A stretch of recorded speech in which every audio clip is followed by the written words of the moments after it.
It is 4 minutes after 10 and you are listening to James O'Brien on LBC, where it's Wednesday, so PMQs will be upon us at 12. Last week's was an anomaly, wasn't it? Because it was the one where everyone thought Angela Rayner was going to keep her head down because of all these ludicrous exaggerations and embellishments regarding something to do with a house she lived in 10 years ago or 20 years ago. So hard to keep up.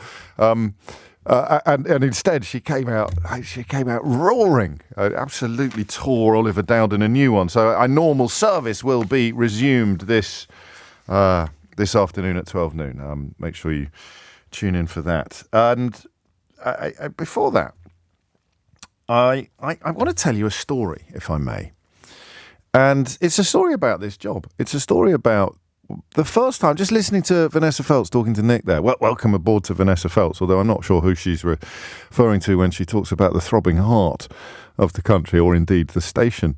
Listening to her talk about the importance of listening to real people talk about real experiences. I think 25 years ago, if I'd heard someone say that on the radio, I'd have thought they were being a bit glib. I'd have thought it sounded a bit gimmicky. But there is one topic that completely changed the way I conduct myself on air. And it is a topic that Mark Rowley, the Metropolitan Police Commissioner, who I feel has performed pretty well in the job since he got it. I never let the perfect be the enemy of the good. He's certainly not got absolutely everything right, but then who has? But I like the way he's handled quite a lot of potentially very controversial issues. I like the way he has not pandered to right-wing media on some very public and very obvious potential flashpoints. I like the way he sticks up for his force or service, whatever word you may prefer. And I like the way that, I like the way that we were reminded when listening to a former Community Police Officer of the Year addressing the Police Federation in 2015 after Theresa May accused them all of scaremongering. When they were warning what would happen if police numbers were reduced. I liked the way that he was cited by that officer as a good egg, as an exemplary leader, if you like. So I want to get that out there early because I was a little bit dismayed by something that he said to Nick this morning. And before we get there, I'll tell you why the stop and search issue is the one that changed the way I do this job. And I want you to be kind enough, if you would, to have a little think about it. All right? 6 minutes after 10 is the time. Here is the traditional way of presenting a radio phone-in about the stop and search specifically of young black men on suspicion, of which there may be next to none, that they are carrying something illegal. Okay, here is a succession of elderly white men who have never been stopped and searched in their lives to tell us that they think it's a really good idea. Oh, and hello, here are a couple of white men who have been stopped and searched on occasion and therefore can report that they have absolutely no problem whatsoever with it happening to young black men all the time. Oh, and here is, and this perhaps is the most valid contributor to the conversation out of the three constituencies that I'm describing, here is a black person who has been stopped and searched and is comfortable with the practice as a consequence of their experiences. And every single one of those people completely ignores the experiences of those to whom it has happened many, many times. Many, many times. And that is why it is a subject that changed the way I do this job.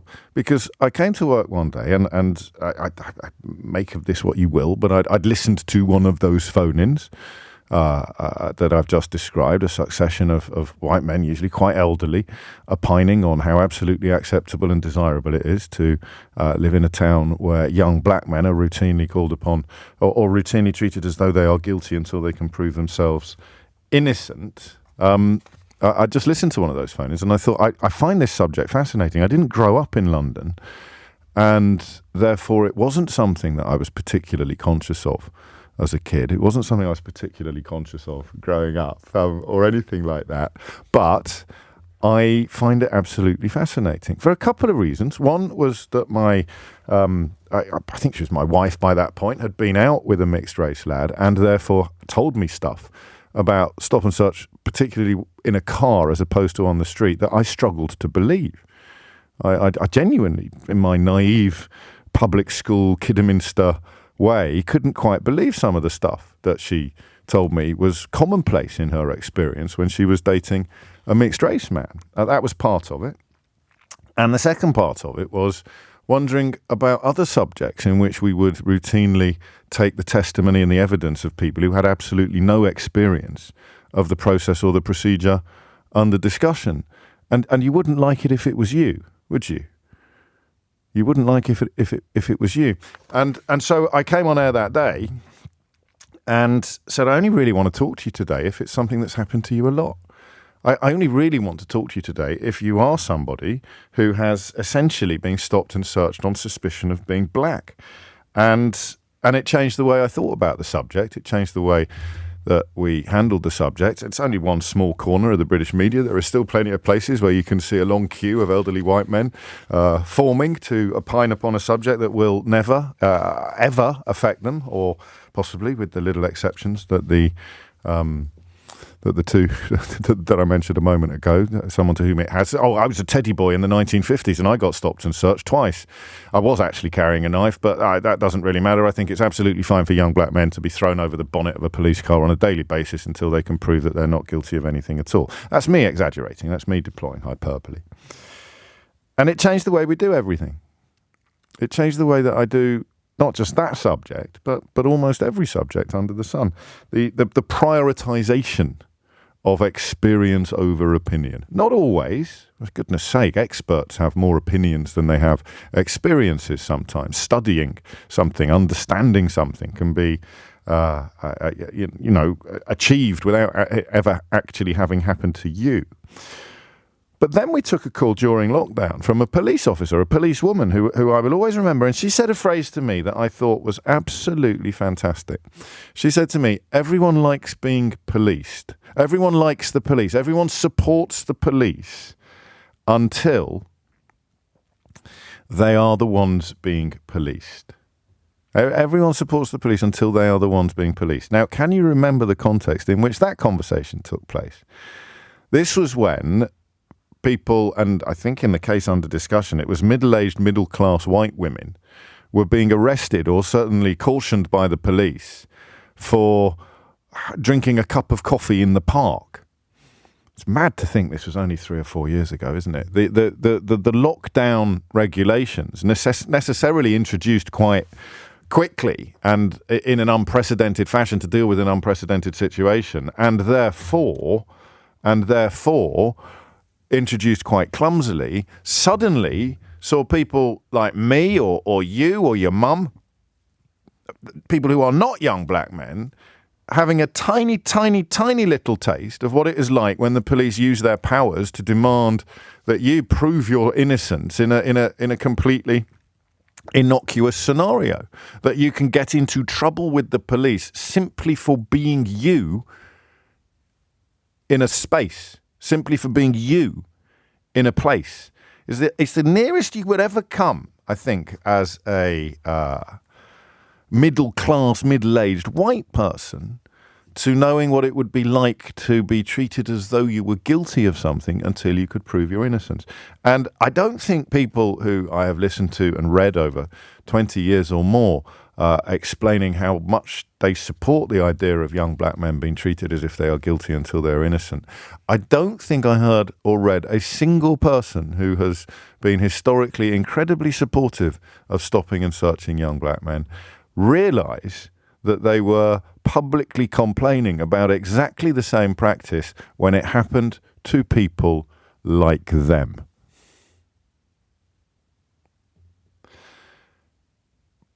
But some of the numbers that Mark Rowley shared this morning were, at first glance, persuasive. Some of the numbers that we routinely encounter with regard to crime among young black men, and it's easier perhaps to focus upon them being victims, are interesting. I don't think that the numbers cited change the morality or indeed the principles at all. But I have a little respect in the first instance for people who think that they do. If you want to understand why I don't think that we should be paying any attention to ethnicity-specific crime statistics, then you need to look at Glasgow, for example. Well, you need to read Arkala's book, actually, and look at statistics in somewhere like Glasgow at a time when gang violence and indeed knife violence was endemic on the streets of Glasgow among poor white men. So it's got nothing to do with skin colour and everything to do with socioeconomic status. It's a pretty difficult position to step down from. But it occurred to me that I could be hypocritical here, because what if the experiences have changed? What if people's experiences have changed? What if you, as one texter has already said to me, you used to be completely opposed to it, but things are so bad now, we've got to do something. And I can't think of anything else except this, which brings us to the words of Sir Mark Rowley this morning when he said, we're looking at ways to increase our stop and search, and we will make some announcements on that in the next couple of months. He said that the most important thing is that we have to break the culture of people carrying knives. And part of that has to be a fear of being caught.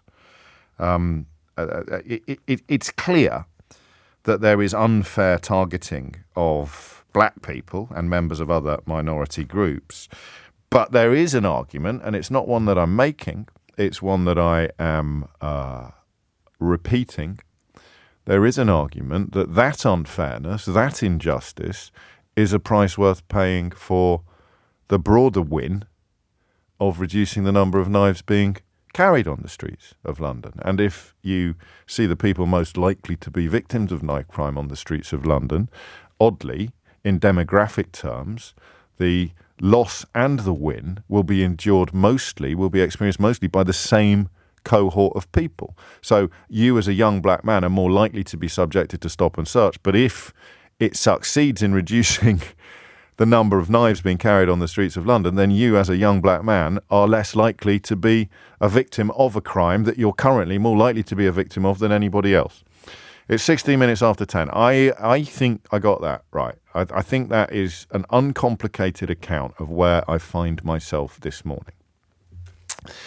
And I also think that this position here is a beautiful distillation of what I've just tried to what I've just tried to convey. James, just ask a black mother or father whose son or daughter has been stabbed or even murdered what they think about stop and search. I don't think, Mark, you need to then add, or are you scared about what answers you will get? Because I've just spent 15 minutes explaining that although I have convictions and opinions in this space, I don't have experiences, and I'm always more interested in listening to people who do. So, what do you reckon? 2 questions. How did you feel if you were listening to Nick's show, or when you just heard me repeat what the Commissioner said? How did you feel about hearing the most senior police officer in the country call for more of a practice that feels very loaded with 1970s style racism? It doesn't have to be. Perhaps it doesn't have to be. How did you feel when you heard it, and that you've just heard it moving back onto the news agenda? The idea that there will be more of it. We're looking at ways to increase our stop and search. And I want to confine the conversation in the first instance to people to whom it happens a lot, or to people to whose loved ones it happens a lot. 0345 6060 973 is the number that you need. And the second question is, can there be a case made for the fundamental unfairness of racial profiling? And I'm yet to hear any explanation of how this practice can be increased or even undertaken without some form of racial profiling. Is there ever any case for arguing that a form of racial profiling is a better, or rather is a price worth paying? And remember, it's not me or you necessarily that will be paying that price. It's the people being racially profiled, which is why I only really want to hear from them first, from you first, as someone who would be on the receiving end of this. Is the racial profiling ever an acceptable price for the potential benefits, the potential broader benefits of a reduction in knife possession and therefore knife crime. Give me a call on this, because I'm done now. I've got no other contribution to make. I've set it up, I hope, in a way that will invite calls from people who won't agree with each other, but who will have had a lot more personal experience of this issue than me. Okay? And also, people who've been stopped and searched loads and loads of times, and as a consequence, consider the police to be their enemy. That was missing from Mark Rowley's comments this morning. The best way, I think, to solve knife crimes or to pursue knife criminals would be to have a police service in which the black community had a lot more trust. And of course, the elephant in the room here is that stop and search routinely and historically destroys trust, destroys the sort of trust that you need in these scenarios. Hit the numbers now, you will get through. All right? 0345 6060 973 is the number you need. And I want to confine the conversation in the first instance to people to whom this happens a lot, or to whose loved ones this happens a lot. Okay? Because the rest of us can learn from you. 22 minutes after 10, and if you were to include Nick Ferrari, Mark Rowley and me, the only people talking about the stop and search of young black men who are sitting in the studio today are white men of varying degrees of middle age, which I still think is suboptimal, but we do what we can. Adam's in Luton. Adam, what would you like to say? Hi, yeah. So when I heard the commissioner talking to Nick, Yes. I was kind of a bit torn because, again, I have experienced stop and search when I was younger, to be fair. And I did used to have a real bad view of the police, but I do think recently, I do think they are making an effort, like especially the scene with the protesting. They have tried to make an effort to be fair to everybody. However, I only think I will feel comfortable with stop and search when I think the officers either ask the right questions of people reporting a crime, so that when they go out, they're not just looking indiscriminately for black men. And I know for white people, we might all look the same. But for me, I don't say a crime and say a white man. No. And then they go out picking all white people, whether you be ginger, whether you be Spanish, whether you be Whereas I know for a lot of people, we all look the same. But for a black person, I shouldn't. When I've been stopped and searched and I've seen all the black boys that have been stopped on the roadside by me, I don't think that me, who looks like will.i.am, should be next to somebody who's mixed race, next to somebody who's North African, who looks more Arabic. We don't all look the same. So I think they need to be able to differentiate between black people. And I think I'd be willing to give up my right to kind of the freedom of not being stopped and searched. Well, yeah, we spoke about that. What you've got left of your freedom of movement, Adam, at least freedom of movement in Luton. But I'm sure black people would be willing to say, okay, well, I'm black and I know that statistically I'm more likely to be committing this crime, so you can stop me. But the statistics the other way round are you're black and you are statistically a hell of a lot more likely not to be a knife criminal than you are to be a knife criminal, and yet the whole policy is predicated upon the idea. Well, listen, I'll tell you, I don't know if you're familiar with Akala's work, are you? Have you read Natives? Yeah, I thought you might be. I like him. He's Dynamite's brother. That's the fellas. But here's his line, which I always find... Yeah, stop it now. We're having a serious conversation, honestly. If I'm a 15-year-old and I'm in such a low place emotionally that I'm willing to kill someone over what council estate they're from, do you really think that the threat of 10 years in jail is going to stop me? It's the stupidest argument in the world. Yeah. Because do you know what actually stops people from feeling that way? A good education, a good job, a bright future. Yeah, I 100% agree. But I don't think we're even ready for that level of nuance yet. And so truthfully, I do think if I as a black person will say, yeah, you can stop and search me indiscriminately, and an Asian person will say, you can stop and search me because I'm proportionately more likely to do terrorism by your own statistics, then white men should be indiscriminately stopped for maybe particularly white men between 30. Exactly. And then we could all be treated equally, and then we can't all complain. As long as we go in through your laptop and say, you need to look at yours, then you can check my pockets. As a white man, you are statistically more likely to be engaged in child sexual abuse than any other part of the society. So, Adam, we don't need to see your laptop, but James, if you could just give me your passwords now. You're being a bit mischievous. I should. Is a lesson for me here. Hang on. I should treat everybody like black people. Let's treat us all equally. Yes, you are being mischievous, aren't you? No, I agree. No, you are being mischievous. It's a very, very powerful point, and I wish I had interrupted you less, which I very rarely say out loud on the radio, although I think it quite often. I wish I'd interrupted you less, because then the power of the point you're making might have been better conveyed. But what you're saying is, if you're comfortable with this as a white person, then give me all your passwords, because I'm going through your laptop on the perfectly reasonable statistical grounds that you're more likely to be a child abuser than I am. And I can't play the race card because we're all being treated exactly the same. Oh, there you go. 26 minutes after 10. Jason's in Lewisham. Jason, what would you like to say? How you doing? I agree partly with what he says, but with the stop and search, for me, it's more of how many times have I been told that I match the description of someone? Yeah. So I should be stopped. And it's harder for us when Section 60 gets involved, because that means they can just search anyone they see. Yeah. And I've been searched. I'm a 40-year-old black guy.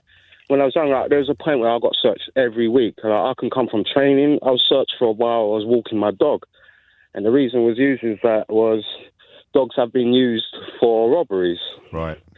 And for me, stop and search is fine. I understand, but it's the approach. So I can give you an example where I could be walking, and then they will pull up beside you. About 6 or 7 police officers would jump out, surround you, and that will instantly put you on edge if you're being surrounded. Yes. In certain cases, they would detain you because they fear for their safety. And then from that's where half the searches go south. Can you imagine a world in which you would be stopped and searched a lot more often than me, but that you wouldn't mind? No, it's mostly approach. If they approach you... But that's why I'm asking you the question that I'm asking you, Jason, because if the approach was different, what would that approach be then? What would the approach be in the world in which you would be less bothered, or ideally not bothered at all, by the unfairness of you being treated differently from me because you are black and I am white? From the way they exit their vehicles... Like they exit the vehicles in a rush, the way they surround you. Instead of excuse me, so at the present minute, can we have a word? There's been incidents. Explain what you're doing. Don't explain to us why we're in cuffs or why you surrounded us, because that explanation's already gone. But if I'm a policeman and I'm genuinely under the misapprehension that you might be a violent criminal, then the softly approach would put me in danger. It would, but you got to put your numbers with you, because I've never been stopped by a single police officer. I've always stopped by 6 or 7 police officers. So numbers have always been on their side. So if they can softly, you put it softly, but it's more. There's 6 police officers in front of me, and one of them's because we always. If you ask anyone that's been stopped, there's always one police officer that interacts with you in a respectful way. Right. And then if that happened at the beginning, then I'll be really like, look, I've done nothing wrong. I've got nothing on me. You've got a job to do. You do your job. I can be on my way. But it doesn't happen like that. That on hindsight, it happens of, we need to search you, get here, and then we're on edge. And you bring me towards the second point that I always find very powerful in this conversation, which is that it is a policy that doesn't distinguish between Trevor McDonald and a genuine criminal. It is simply because you're a black guy that you are going to be treated in this way, and that puts the vast majority of black people, and I'm quoting Akala again because I think he's a genius, in a tremendous amount of danger. Jason, thank you.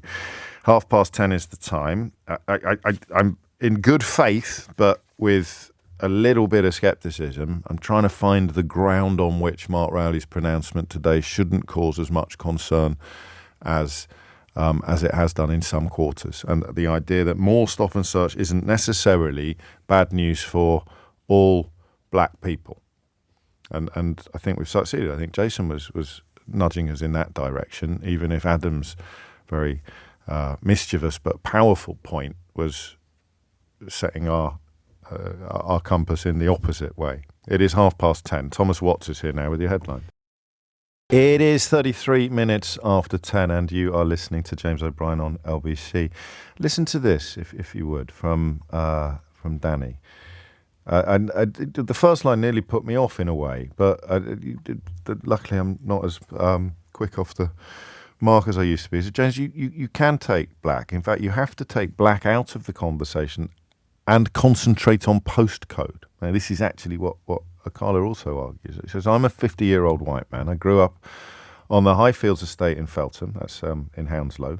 There wasn't a large black community when I was 20 years old, but we were stopped and searched for drugs a lot, not knives. I was stopped and dragged by the SPG in the back of a van, stripped, searched loads and loads of times. We'd spot them from miles away. As soon as they touched, we would run. If we were clean, we'd just be gone. But this was because of the postcode I lived in, being a drug hotspot, and getting searched was par for the course. I'd rather 100 innocent men were searched than one die. Danny's now a window cleaner living in Devon. Unfortunately, it's not a postcode, you see. It's usually a street. You focus in on the really tight nuclei of activity. Malcolm Gladwell writes about this, and you can make progress. But what you don't address by going in on postcodes is Akala's point about treating and he uses the example of a journalist, because in the interview I'm looking at today, he was obviously talking to a journalist. I threw Sir Trevor MacDonald into the mix. But what is completely absurd is the idea that it doesn't make a difference to stop and search in this context, whether a black guy is a professional journalist or in jail for double murder. It is simply saying it is because you're black that we think you should be treated in this way. And Jen in Romford says, I know for a fact that if all our white kids were killing each other with knives, we'd be demanding that the police search our kids. Yes, except you wouldn't, Jen, because during lockdown, when white people were treated as if they were guilty until they could prove that they were innocent, every right-wing newspaper columnist and hothead in the country was absolutely outraged. Here's the thing. Everybody likes the police until they are the ones being policed.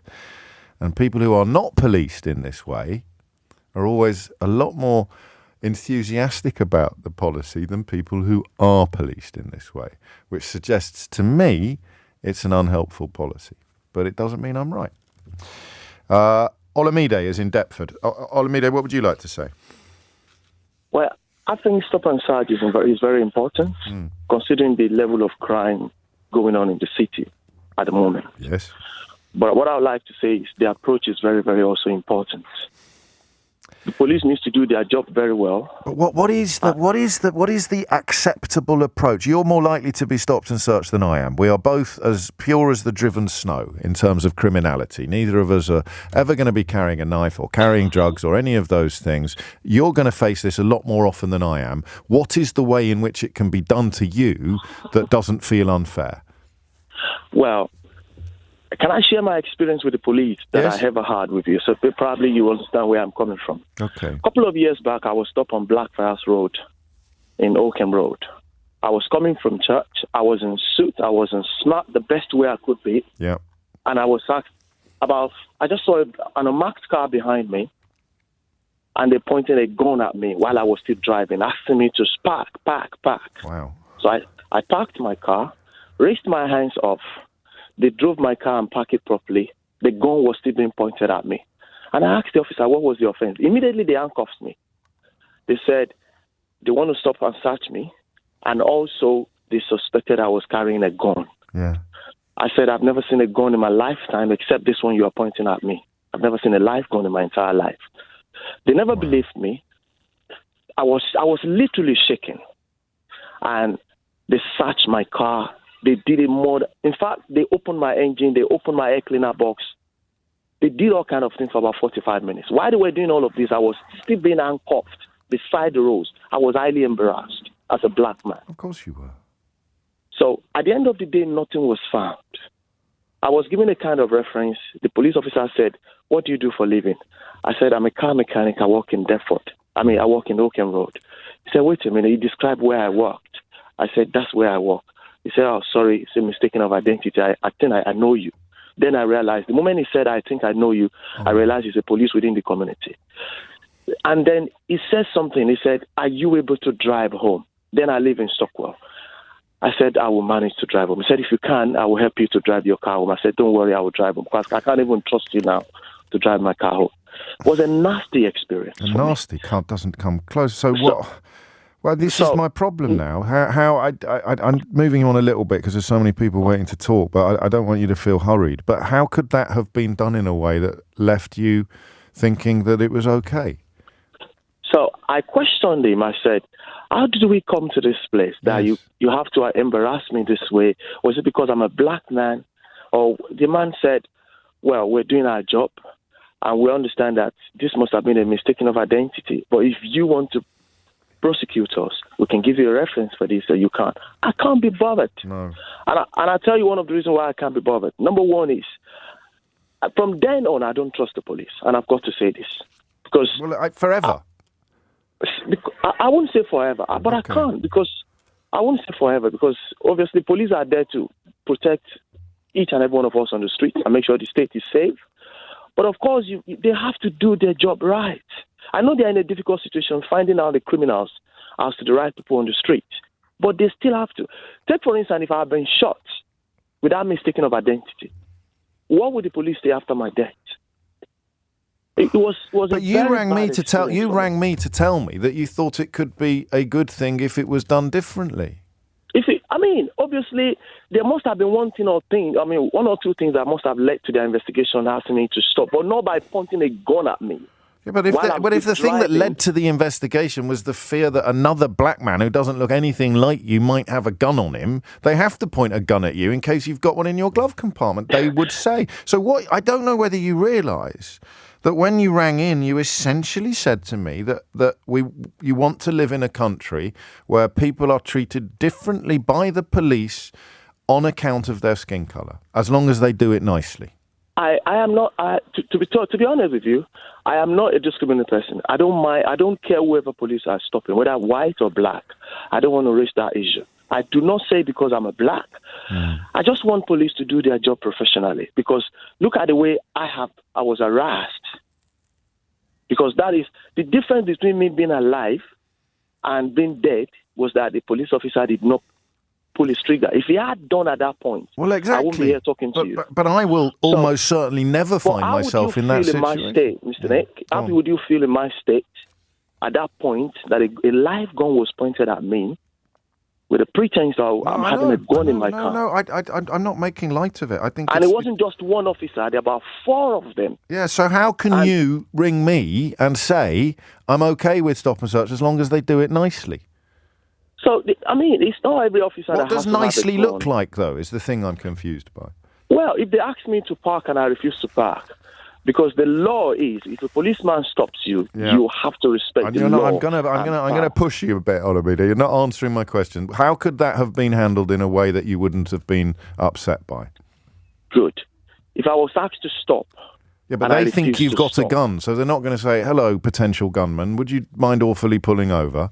I mean, the problem is that the whole conversation is premised upon the acceptance of the idea that it's okay for this to happen to you because you're black. And I can't say that as a white man, I can't say, and somehow people have become conditioned to think, oh no, if they were polite, it would be okay. You can't get past the central point, which is, here are 2 people, here are the police service who are policing by consent to protect all of us, but they're going to treat these 2 people differently because of the colour of their skin. So you can say to me, I'm okay with that as someone who's on the wrong end of it, but what you can't say to me is what it would look like. Because you can't do it politely if they think that if they genuinely think that you're likely to shoot them. And of course they can't prove that it is genuinely likely, or even that they genuinely believe that. They just have to say that they do in order to justify the use of the force that you describe. Cameron is in Lewisham. Cameron, what would you like to say? James, I think the conclusion that you've kind of just got to there is the one. This is an exercise rooted in hearts and minds. As a black man, as a trained and qualified accountant, I've had a gazillion times that I've been stopped. And when they start asking me who I am, what's your job, and I say that I'm a qualified senior accountant, all of a sudden the difference with which in the way that they deal with me is tangible, James. But that only happens after you've been stopped. So you've already got the indignity of being stopped on countless occasions, directly as a consequence of the colour of your skin. 100%, James. But the problem is, they need to just be kind and not treat me like I'm a douchebag, right? The phone line's gone. Come back. Sort your phone line out. I want to hear this. the way in which they greet me and treat me like... No, I can't do it. Go have to try. I don't know what happened then. It sounds like he fell down a well. I do hope not. And that's the bit I'm hearing it, and I can't be impatient with my own failure to get a proper grasp on what the polite... Well, okay, you could just say, well, they treat me like they would have treated you, which in Cameron's case, I can get my head around, possibly, albeit that I've never been stopped and searched. But in Olamude's case, there's no way I don't think you can pull someone over in their car because you think they've got a gun in a polite fashion. I don't know that being pulled over because you're black in that case, but the robust, shall we say, behaviour of the police, I perhaps naively think would be the same regardless of who was in the car if the police honestly believed there might have been a gun in there. Oh, flipping heck. It's coming up to 10:45. You are listening to James O'Brien on LBC, where the conversation will shortly continue. PMQs, of course, are on the way at 12. I've got a slightly different unhinged headline for you today from an old friend of the show. I use the word incredibly advisedly, and I think we're going to get a first-hand report on what is going on with regard to those new checks. Do you know that here's a thing that's going to shock you. I'm going to read you a headline, and then I'm going to ask you a question. And I will answer the question when we get back from the next break. And the headline involves the conversation that we were having yesterday, a conversation that lasted for 2 hours in the end. Here's the headline. Brits face higher grocery bills as retailers warn post-Brexit border checks coming into force today mean they will have to put up the price of food imported from the EU. Now, I grant you that as far as I can tell, that's only appeared in the online edition, but I could be wrong about that. Brits face higher grocery bills as retailers warn post-Brexit border checks coming into force today. What is the least likely newspaper that you would expect to see that headline in? Because if you guess the least likely, you've almost certainly got it right. 10:48 is the time, so some more breaking news for you. A 17-year-old boy has been arrested for attempted murder after 3 people were injured at a school in Sheffield. Officers were called to Burley Community College on Burley Lane at about 10 to 9 this morning after reports of an incident involving a sharp object. A child was given medical attention after being assaulted, and 2 adults were also injured. As I say, a 17-year-old boy has been arrested on suspicion of attempted murder and remains in police custody. A timely reminder, indeed, of the seriousness of the conversation that we're having, and also perhaps a timely moment to wish the absolute best to the 2 officers injured in yesterday's attack in Hainault, about whom Mark Rowley spoke very powerfully and quite disturbingly, because the nature of these injuries has become clear in the last 24 hours. Earlier today on LBC with Nick Ferrari, I got Cameron back on a decent line because we were going somewhere nice, or nice, not nice, but interesting. So you think, Cameron, that you can now tell me the circumstances in which you being stopped a lot and me being stopped never wouldn't bother you that much because the police were behaving differently? Would bother me less, James. But, okay. And that's critical. We're never going to trend this down to zero. There is a problem endemic within the police force that sensible, rational-minded black people and people of colour are always going to be aware of, right?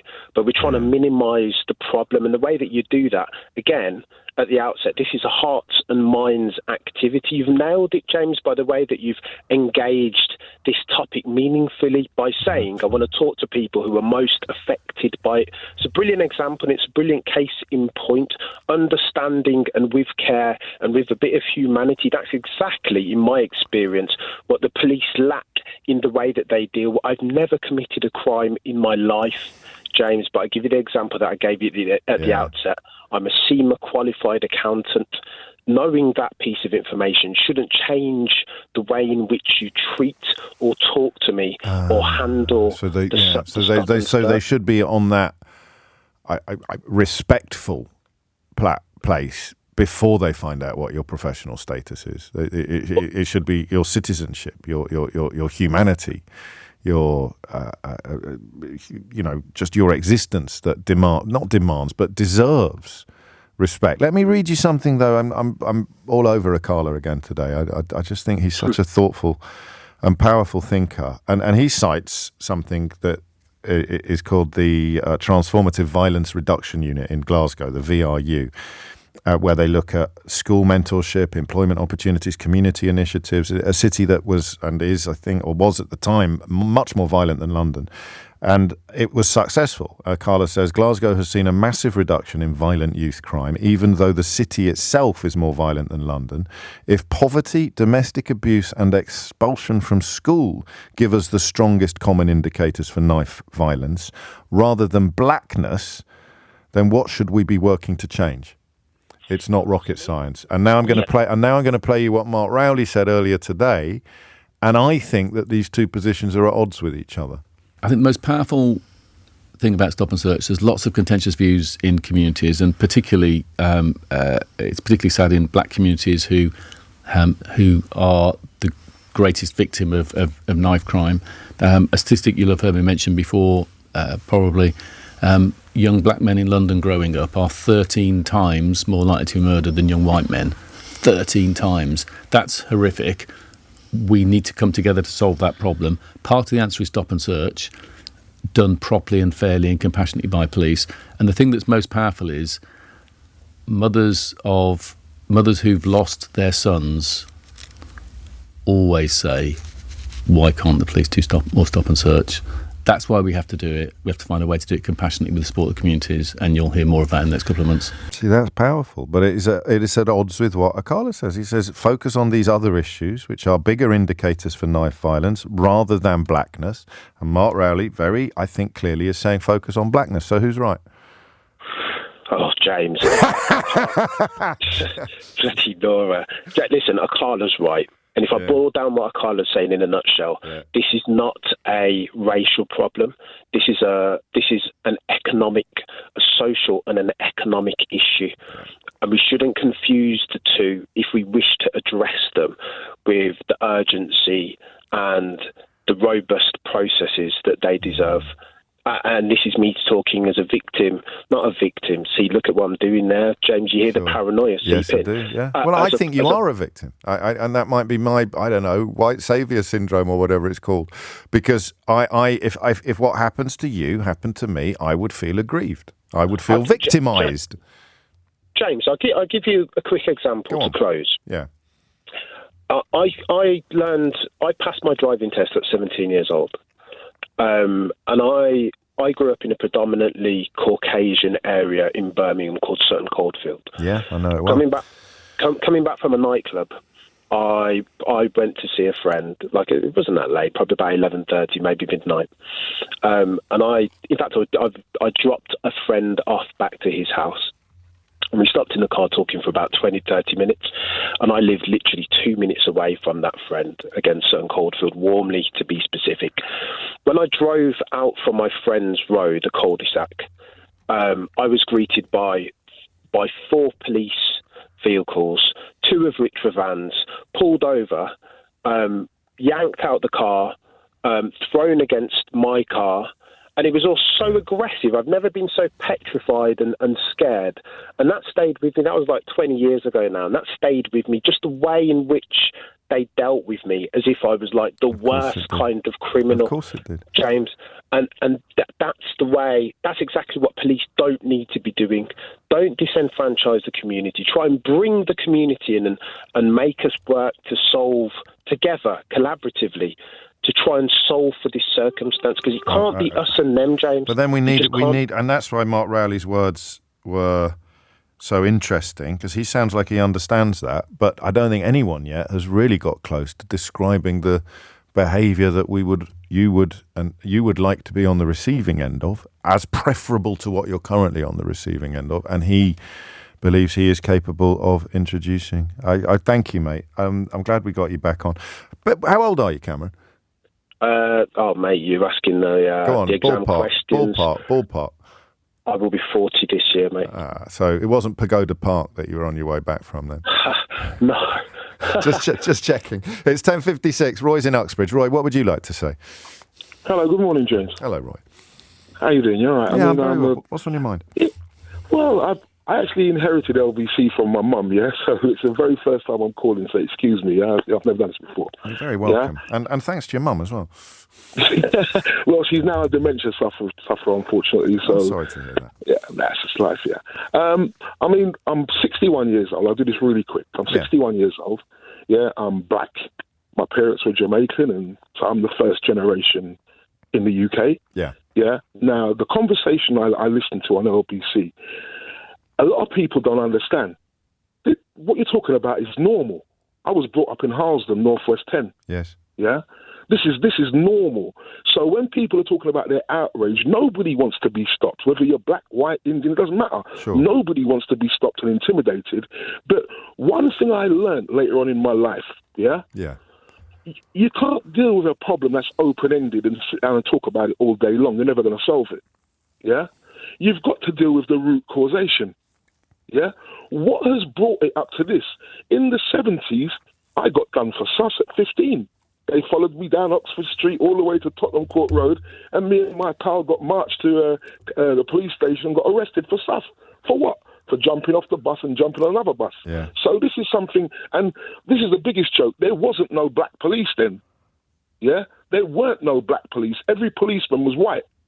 Yeah? Yes. Now, in the 80s, they had this massive campaign to bring in ethnic minorities into the police force. They had that massive swoop. The problem's still there. So the problem we need to look at is, why have they got to be doing this stop and search? Something's going dramatically wrong. Yeah. And it was wrong in the 70s, and it's wrong in the 80s, and it's wrong now. It's wrong now. Yeah. That's correct. Yeah. Now, I listened to your two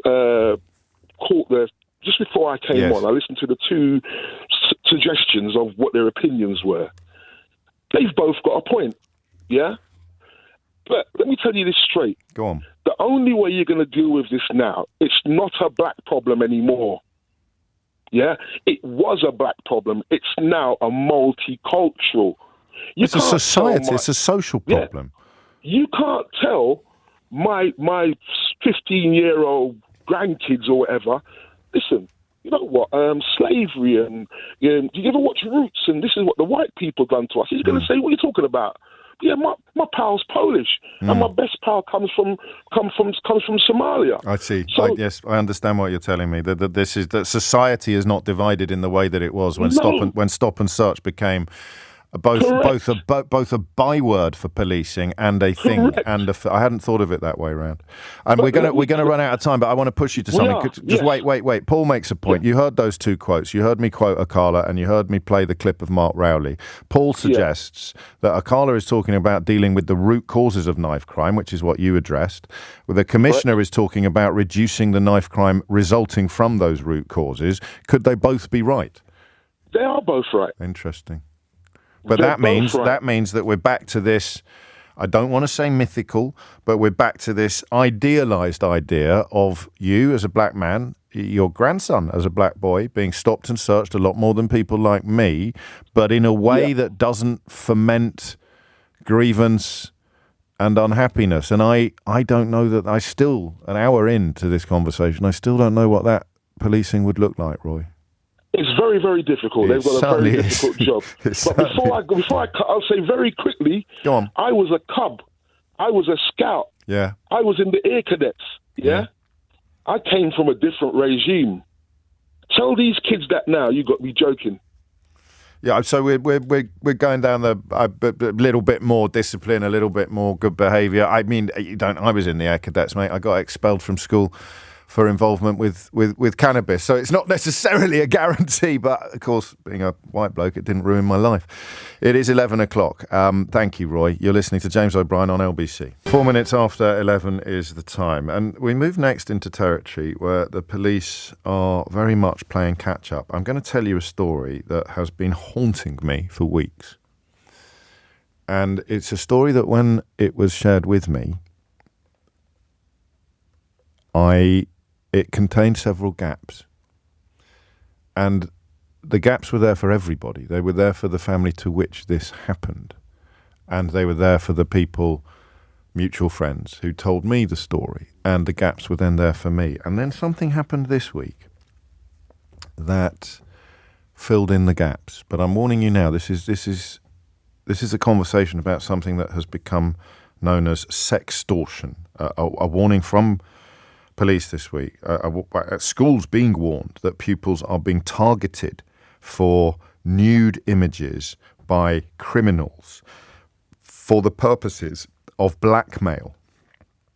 As in, that's what I'm warning you about. Because it might be triggering, or it might be something that you can't stomach. So, and I need to be a little bit discreet because it's I don't need to be a little bit discreet because the details will be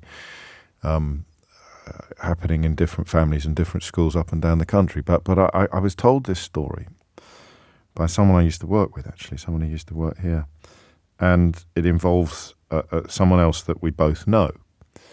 And there's a 12-year-old girl whose parents were splitting up,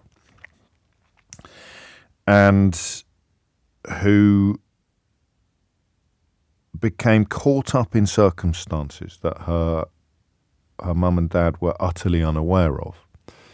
And it culminated when a significant sum of money went missing from the house, went missing from the home just before Christmas. Now, I have to tell you that this young woman, this little girl, was what we would have called when I was a kid very square. She wasn't in a hurry to grow up. She wasn't, vaping at the bus stop or anything like that. She was a studious, shy, well-behaved schoolgirl. And when the money went missing, the parents, who, as I've said, were in the process of breaking up themselves, didn't think for a moment that it could have been their daughter that had taken the money, but it emerged that it was. And it emerged that she was giving the money to people who had made her very, very frightened.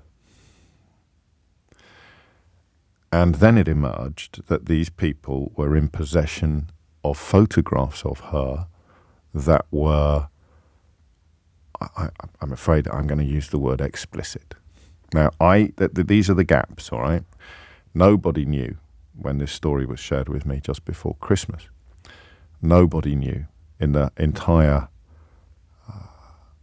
network, including the school, which was brought into the incident, and the police.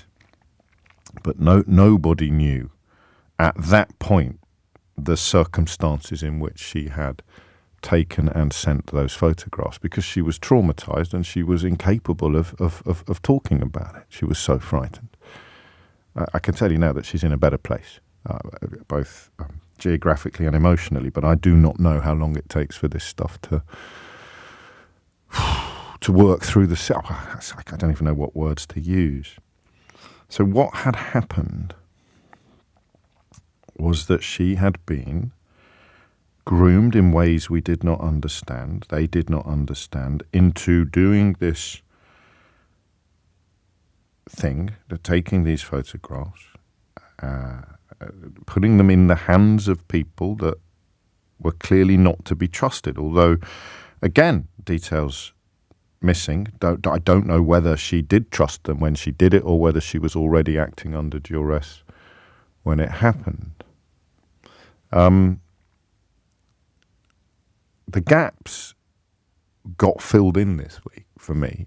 I haven't spoken to any of the other people involved yet. The gaps got filled in for me this week when I started reading about the National Crime Agency's alert to teachers, urging them to raise awareness of sextortion among their pupils. And like you, probably, I thought that this would be a paedophilic crime. I thought this would be child sexual abuse for sick gratification, whereas in fact the organised crime element of it has as much to do with the missing money, the missing 500 quid, as it does with the photographs, the explicit photographs.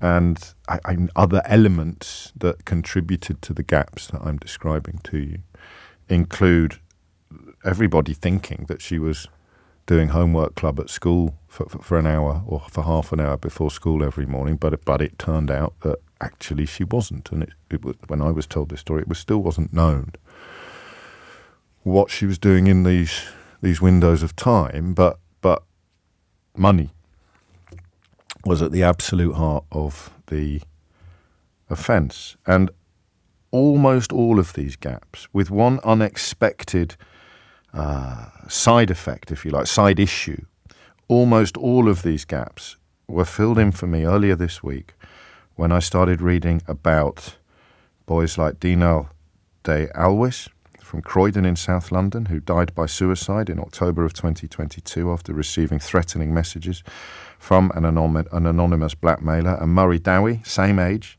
a schoolboy from Dunblane in Perthshire, who was tricked into a sextortion scam by a blackmailer posing as a young girl.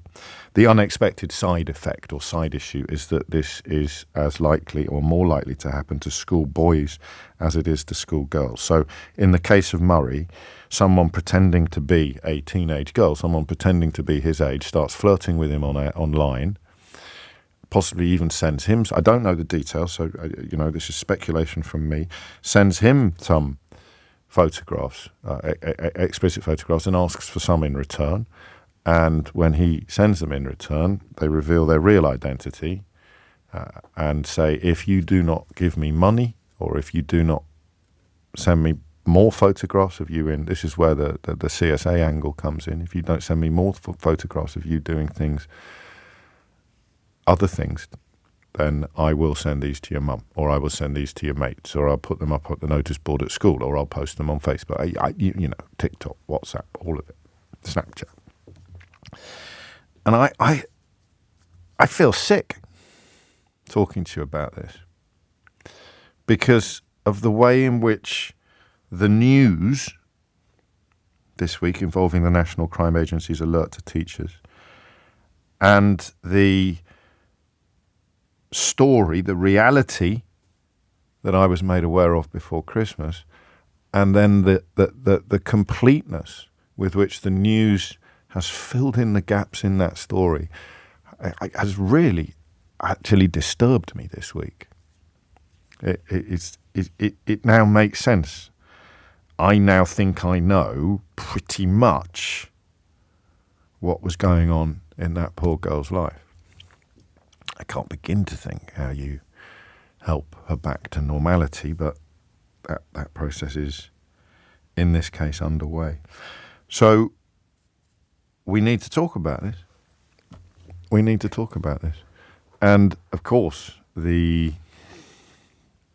only way that we can talk about it is if it has happened in your life. And you can fill in the gaps that remain on how this happens, how it happens. And you do that by telling us how it happened, past tense. 0345 6060973 is the number that you need. I need to check the bottom. Please don't read out my name. If you read this out, I won't. My 13-year-old niece, writes this listener, was a victim of sextortion, groomed by an adult male who she believed to be a young girl her own age. They even had mutual Facebook friends. We only discovered this as a family when she attempted suicide. It turns out the person responsible did know her and was a football coach for a kids' team and had done the same to others in the team. He got an 8-year prison sentence. And that element, this is what I mean, and I hope the language is appropriate. This is what I mean about the filling in the gaps. So that was a child sexual abuse motivation. That was, sick sexual gratification rather than money being the motive. But the tactics will be exactly the same. Pretending to be a young girl, pretending to be a girl of the same age, and defrauding her into sharing intimate photographs. So how does it happen? How does it work? And I want you to know something. I want you to know, if you are thinking of ringing me and talking to us about this, there are two reasons to do it. Number one is to help other people falling into the same horrors that you or your loved ones have experienced. That's a big part of it. But the second element of the conversation is that knowledge is power. Getting it out there. Getting it out there in a way that makes the people to whom it's happened feel less shame, if you will, because it could happen to anyone. Do you see what I mean? And this is what I really want to drive home about the story that I shared with you from my personal life. It really could happen to anyone. It really could happen. I know that as parents we like to think that we are doing a better job, is probably cruel language, but we're across it. It couldn't happen in our house because we talk about things and we do this and we do. I think it could happen to anyone. I really do. And I want to know how it happened to you.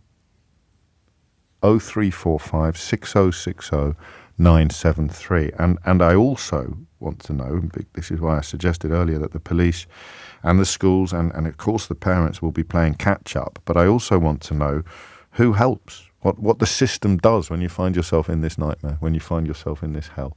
All right? Hit the numbers now, you will get through. 0345 6060 973 is the number you need. It's 11:16. 18 minutes after 11 is the time, and something I wasn't expecting to happen, and I probably should have seen coming, given that the case studies cited today by the National Crime Agency both involve 16-year-old boys, but just glancing at my switchboard, which I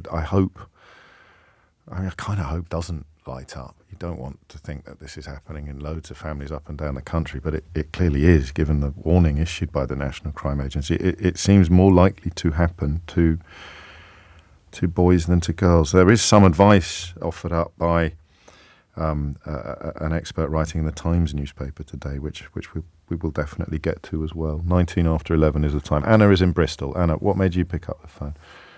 Oh, hi, James. Hello. I'm ringing because I wanted to try and put an alert out for parents of something that happened to my son. Go on. So my son is an adult but lives with me, and he has autism.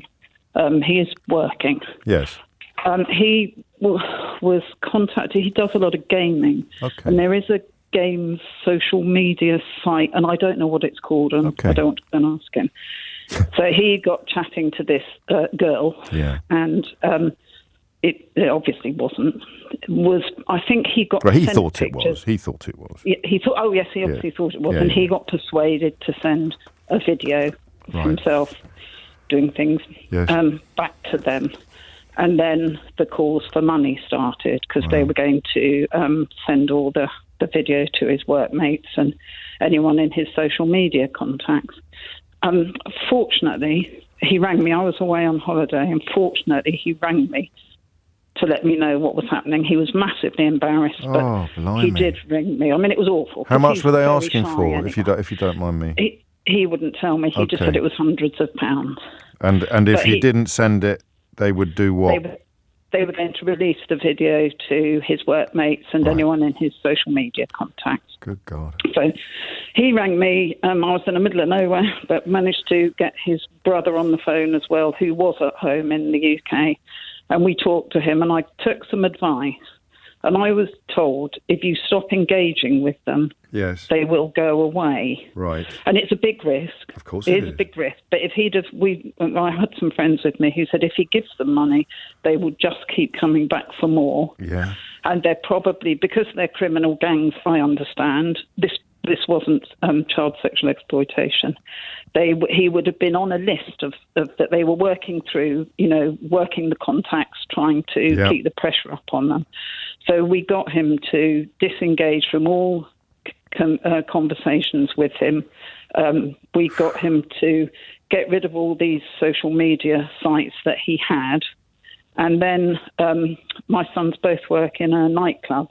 And I got my elder son to go in with him to work and speak to the managers and tell them what had happened. Oh, Lord. So that, he knew that we knew that they'd be all right. Nobody is going to care about this stuff except the young person themselves. And particularly an autistic young person, I think. Yeah, who has a nightmare of a life anyway. Yeah. So he just had to suck it up and sit and wait. And he had told work, so he knew that wasn't going to be a problem. His family knew, because fortunately he'd come to us and told us. But I just wanted to put this out there, because I understand it's quite common, and the gaming websites are often full of, obviously not all, but there are a lot of sort of lonely young men. Yeah, and young boys, people who are underage and incredibly vulnerable to precisely the sort of approaches you describe. Who gave you the advice? Forgive me if you told me. I was reeling a bit from some of the other details. It was just friends that I was on holiday with who knew a bit about this and said, just don't engage, and they will eventually stop getting in touch with him. And they couldn't get in touch with him anymore because he'd gone off presumably there's a chat function through this. But they knew where he worked, so the fear that they might send it to people at work was real, and the threat was real, so they had leverage. I presume from your tone that they didn't. No, they didn't. But he was very brave to go and see them at work, and he had his older brother to go with him, and it did help. And he just had to suck it up. But there was no alternative. They'd have just kept coming back for more and more, I was told. I just wanted to let people know this. And again, it's a male rather than a female, which was my introduction to this practice. And the more you think about it, the more vulnerable boys are going to be, aren't they? Because the curiosity and all of that sort of thing online. And they're sitting at home in their bedrooms. They've never had a girlfriend. He said, I just wanted a girlfriend. I've never had one. I just wanted one. Oh, bless him. So it was just a warning. I don't know what the media site's called, but I'm sure people with young. Yeah, I do. Adults. I think I do. I don't know how helpful it is to mention it, and that lots of people making the same suggestion. Thank you, Susan. You must have done something right, mustn't you, as a mum, in order to have had that level of trust with him. Sorry, Anna. I don't know. I think he was desperate. He had nowhere else to turn. Well, give yourself a bit of a pat on the back for that, because some poor kids felt that they couldn't even talk to their mums. So thank you, Anna. 24 after 11. The advice here is that if this discover something like this, if your child hasn't paid up yet, which is very much the situation that Anna found herself in, then don't reach for the credit card. There's no guarantee that paying a ransom will stop the sextortion. Instead, and it means that Anna got all the right advice. It says cut all communication with the person trying to extort them, block the account the sextorter has been communicating from, but don't delete the messages or the images, even if it is emotionally challenging for your child to keep these on their device, because they can be used as evidence in a police investigation, and more importantly, they can be helpful when trying to take your child's images offline. This is advice that comes from, I think, the Internet Watch Foundation, but you can read it in the Times today in an article by Chris Stokell-Walker. You should also, it's recommended, speak to the safeguarding lead at your child's school. Thank you, Anna. Crikey. Susan's in Portsmouth. Susan, what can you tell us? Hi. Hello. Hello, can you hear me? Loud and clear. Perfect. Perfect segue. I am the safeguarding lead in a high school. Bloody hell, it's almost like this programme's produced, isn't it? God. And essentially exactly that. I have the poor task of dealing with these students, but also pleas from parents. Yeah. Parents ringing us up being like, I've just found out that my child has been involved in similar sort of situations. What do I do? How do I get my kid to talk to me? That type of thing. And unfortunately, I'm well versed in what we do. How well versed? How? I mean, if you, I think you can probably tell me without any disclosure issues. When did it first happen, and how often has it happened? I've been teaching for about 8 years. I've been a safeguarding lead for a good number of those. Yes. We get problems with indecent images. Yes. Near every other week. We have problems with sort of grooming-y, extortion, sharing of images type things, maybe once a month, every other month, something days. Like that. Really? Yeah. And that's the ones you know about. That's the ones where the kids have come forward or the parents have found out.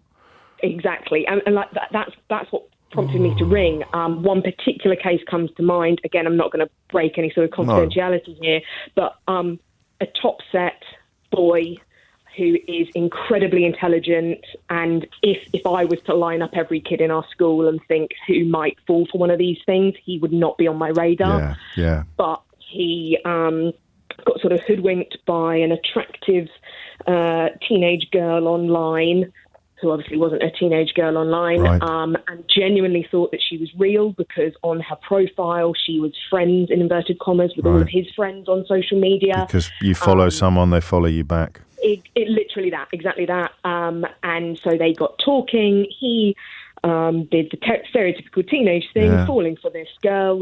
They exchanged intimate photos, and then a little bit down the line, he realised that those photos were just ripped offline, like her photos, shall we say, were just stock images from elsewhere.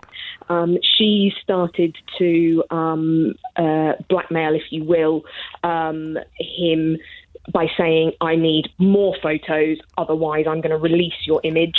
And did he know at this point that he'd been hoodwinked as soon as it got aggressive? Yes and no. Okay. He knew that she was manipulating him, but he genuinely thought that she was a real teenager.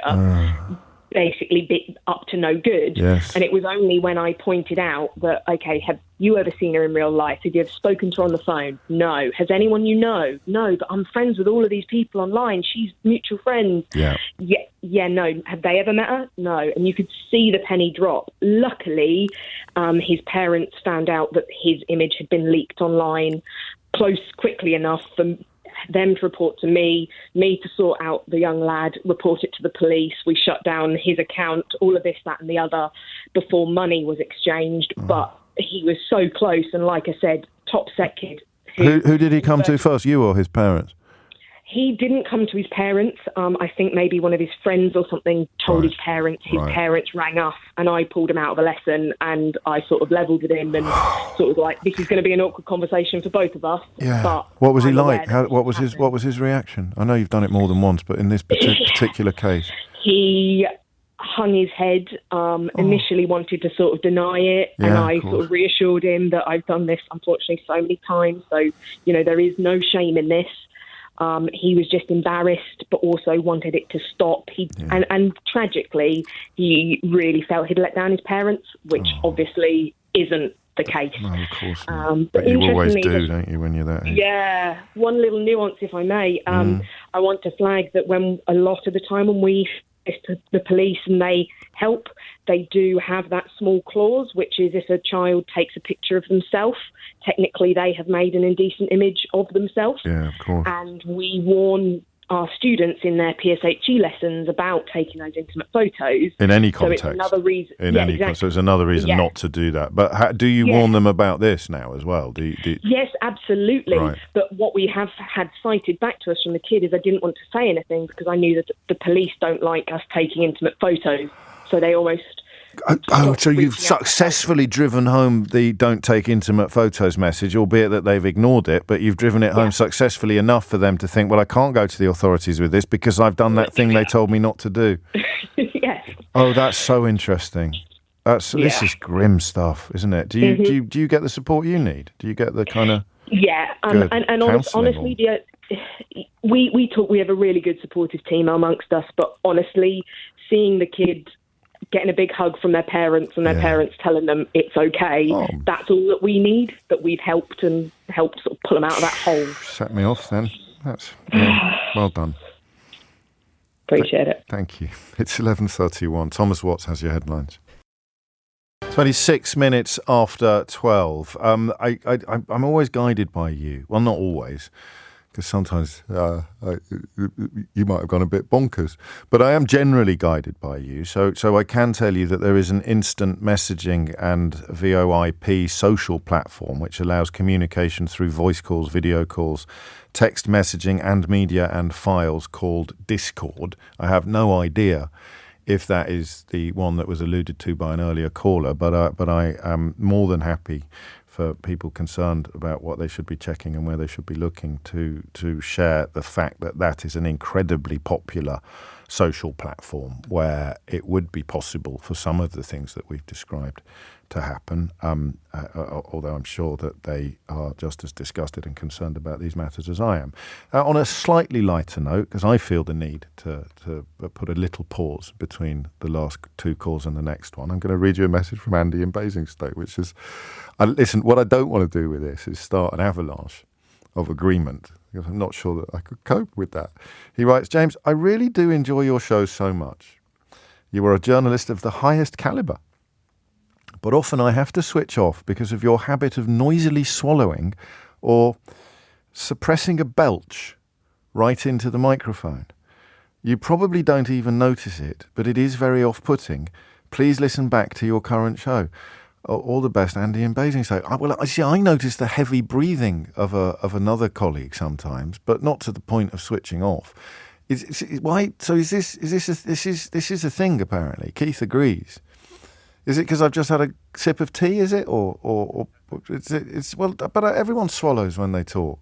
If you don't swallow when you talk, what are you going to do? I get a spittoon in the studio, will I? Well, Andy, I will endeavour to improve. And I suppose that is a more reasonable grounds for getting in touch to tell me that you're not listening to the programme anymore than having fallen for a completely bogus, ridiculous and even perhaps anti-Semitic conspiracy theory perpetrated on the internet. Because I'm getting a few messages today from people who've done precisely that. And it's quite interesting because normally they would be people, I think, who considered facts and evidence to be important and online conspiracy theories to be the kind of thing that they wouldn't fall for in a million years. But hey-ho, here we go. 11:36 is the time. Jenny is in Woolwich to steer us back to this. I don't like the word, Jenny, of sextortion because it almost trivialises the issue. There's nothing trivial about what happened in your family, I don't think. No, that's true. I don't like the word either. It's the first time I heard it, although this happened to a 14-year-old family member of mine about 2 years ago.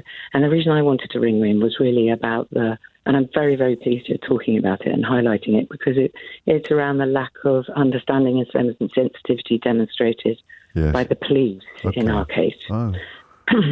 So do you want me to just tell you what happened? Please. As briefly as I can. So don't cough like that because Andy in Basingstoke will get really cross with you. Sorry, let me just cough away and clear my throat. You do, go on, of course. Take a moment, that's fine. Okay, it's gone, I'm clear. Well done. Sorry, Andy in Basingstoke. My 14-year-old family member was caught up in this. He was on Instagram. He got talking. He had a private account. A girl supposedly direct messaged him, and he got chatting. And then she suggested they swap photographs, and she swapped one, and he swapped one relatively innocent of him. And then she asked for something more detailed, and he shared something a bit more explicit of a body part of his. And the very next message from, in inverted commas, her was, if you do not pay me £500, immediately I will share this with your contacts list, which I have. She then proceeded to send him a screenshot of his contacts, his private Instagram account. He just deleted it and immediately deleted it. Didn't say anything. Imagine how terrifying he was. Very, very quiet for about a day, incredibly withdrawn. So and parents know something's up. Exactly. Yeah. It eventually came out, but in a flood of tears, what had happened. And You're right. Police were called, and the police sent round two policewomen who proceeded to tell him he had been very silly, what he'd done was completely wrong, and it would go on his record. But he was the victim. And so this is playing into what Susan told us about not taking photographs of that constituting... I was in the queue, so I'm afraid I didn't hear Susan. Okay, well, because it's it's like a sort of form of but there is a crime. gaslighting by the police. Well, it is true though. It is an offence, oddly, to make an image of yourself, because it's the same as it would be if it was someone else making an image of an underage person. But I'm staggered. That's right, and I didn't know that. So they told him it would go on his record. It wouldn't be marked down as a crime, but it would go on his record, and it was a very silly thing of him to have done. Outrageous. And hopefully you'll learn outrageous. from it. And any help at all in tracking down the person that was actually a criminal? Not at all. And this person had all these other names. So those other names were contacted by my family to make sure they were aware of it. But not only that, the victim in question, let's say, 14-year-old family member, was unbelievably upset that the police had been called, went on to not trust us. So there was a breakdown in family relations as well. So there's a little bit we missed because your phone line went a bit funny. How did the adults come to that? Did he tell them? But he told his parents, but he didn't want his parents to tell the police. How did that? No, he told his mother, who broke down in tears, phoned me, my sister, and I said, "God, you have to call the police. Right. That's what you have to do. You have to call. You have to. Otherwise, there are other people going to be involved in this too." So and he hadn't sent any money at that. Stopped it. He didn't. He just froze and closed it down. Closed it down, and then didn't say anything about it for about a day until it all just got too much. And my sister was asking, "What is wrong? Something's wrong," and then it all kind of burst out in this flood. But then he was unbelievably upset. He didn't particularly want to talk to the police, but went along with it. But when they left, I told you, never should have, And then I have to say, a lot of people are getting in touch as you speak, and you'll understand why it's important that I explain this, to say that wouldn't happen now. That is very much a consequence of the relative novelty of the offence and the inexperience of those police officers. So the last thing that either you or I want to do is discourage people from coming forward or calling the authorities in. Today, because of experiences suboptimal, I mean really unfair experiences that happened a couple of years ago. So I'm getting that from serving police officers as well as NSPCC guidelines. Yeah, NSPCC guidelines. How is he now then? How, if you don't mind me asking? I don't know. We haven't really talked about it since. And I totally agree with you. They may well have been two very inexperienced policewomen, and I would totally not want to in my story to put off anybody from calling the police, because we have some very positive experiences with the police, and I'm sure, I really hope. But I am glad that you're talking about it. Yeah, I'm glad that you are. It can be learned from. Well, exactly. And every single example so far is a boy. Which was not what I was expecting when I felt the gaps in the story I was told by some friends before Christmas be filled in by the news this week from the National Crime Agency. I said that I would share some details. Obviously, 101 or 999 are the numbers that you need when you want to call in the police. You could contact directly the National Crime Agency's Child Exploitation and Online Protection a team, all sorts of other charities, Childline and Brook, that have advice on how children can explore sexuality safely, including online. But as I say, research in these kind of areas always. Esther is in York. Esther, what would you like to say?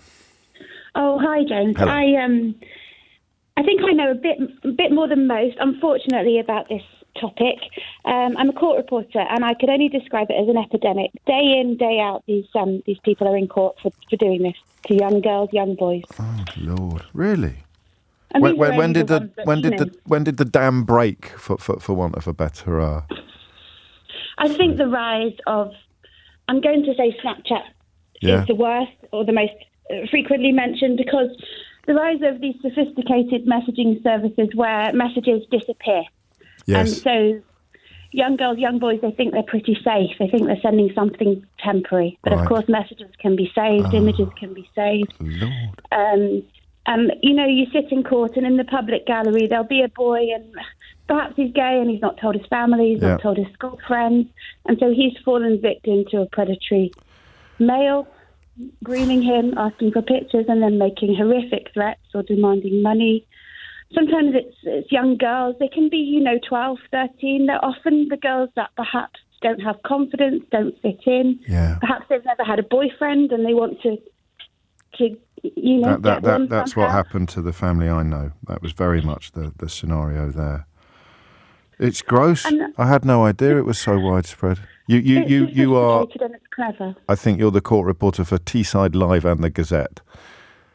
I am, but the stories go national often, of course because they're so horrific. They really are.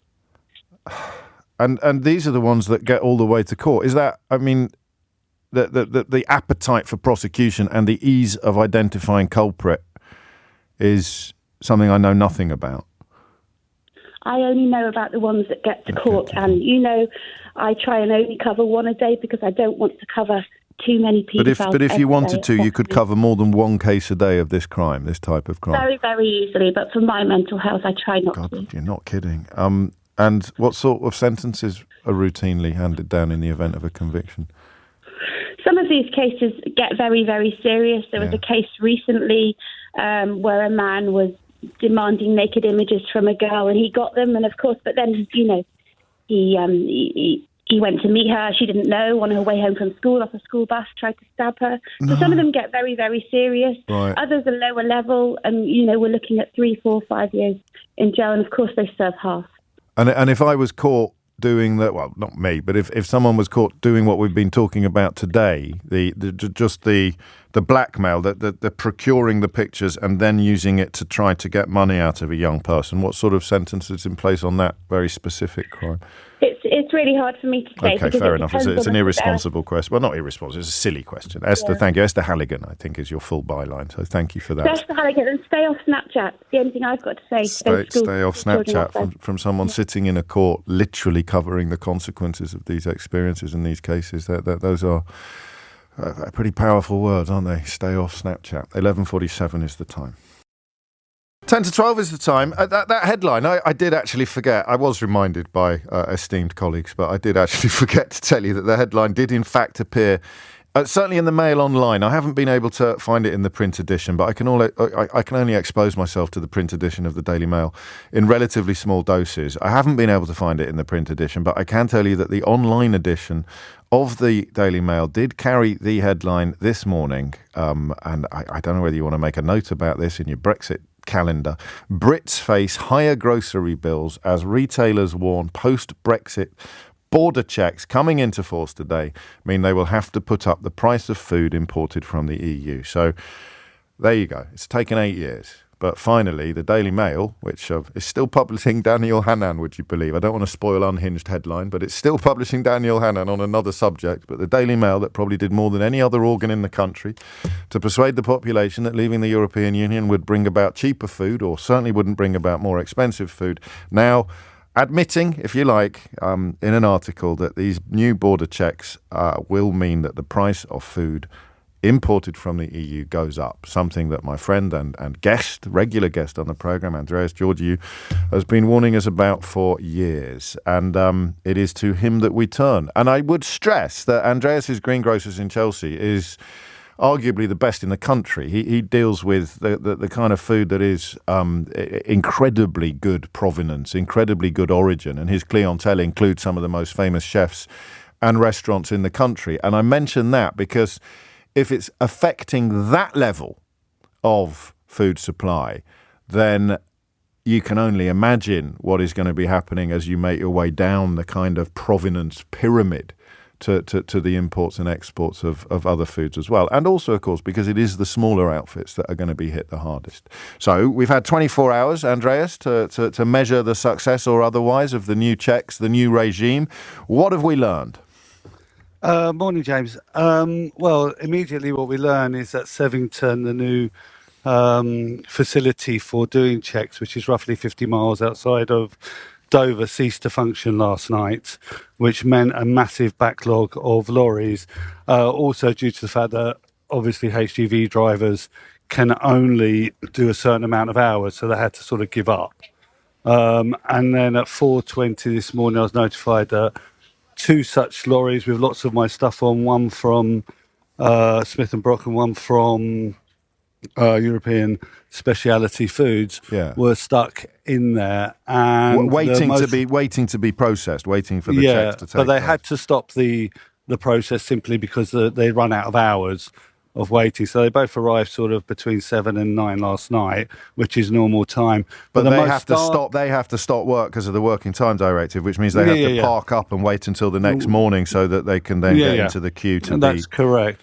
But the most startling fact in all of this is that the Customs Office didn't open till 10 a.m. to begin the processing of the backlog. Oh my days! Do we know why? I mean, maybe they were busy. They needed a manager on site. Look, there is a chronic shortage of customs agents. We discussed this as far back as 2017, I think, and nothing has improved. No. And again, it's very much like sort of flying on a low-cost airline when they don't tell you what's going on. No one knew anything. But this is perishable food, mate, isn't it? Yeah.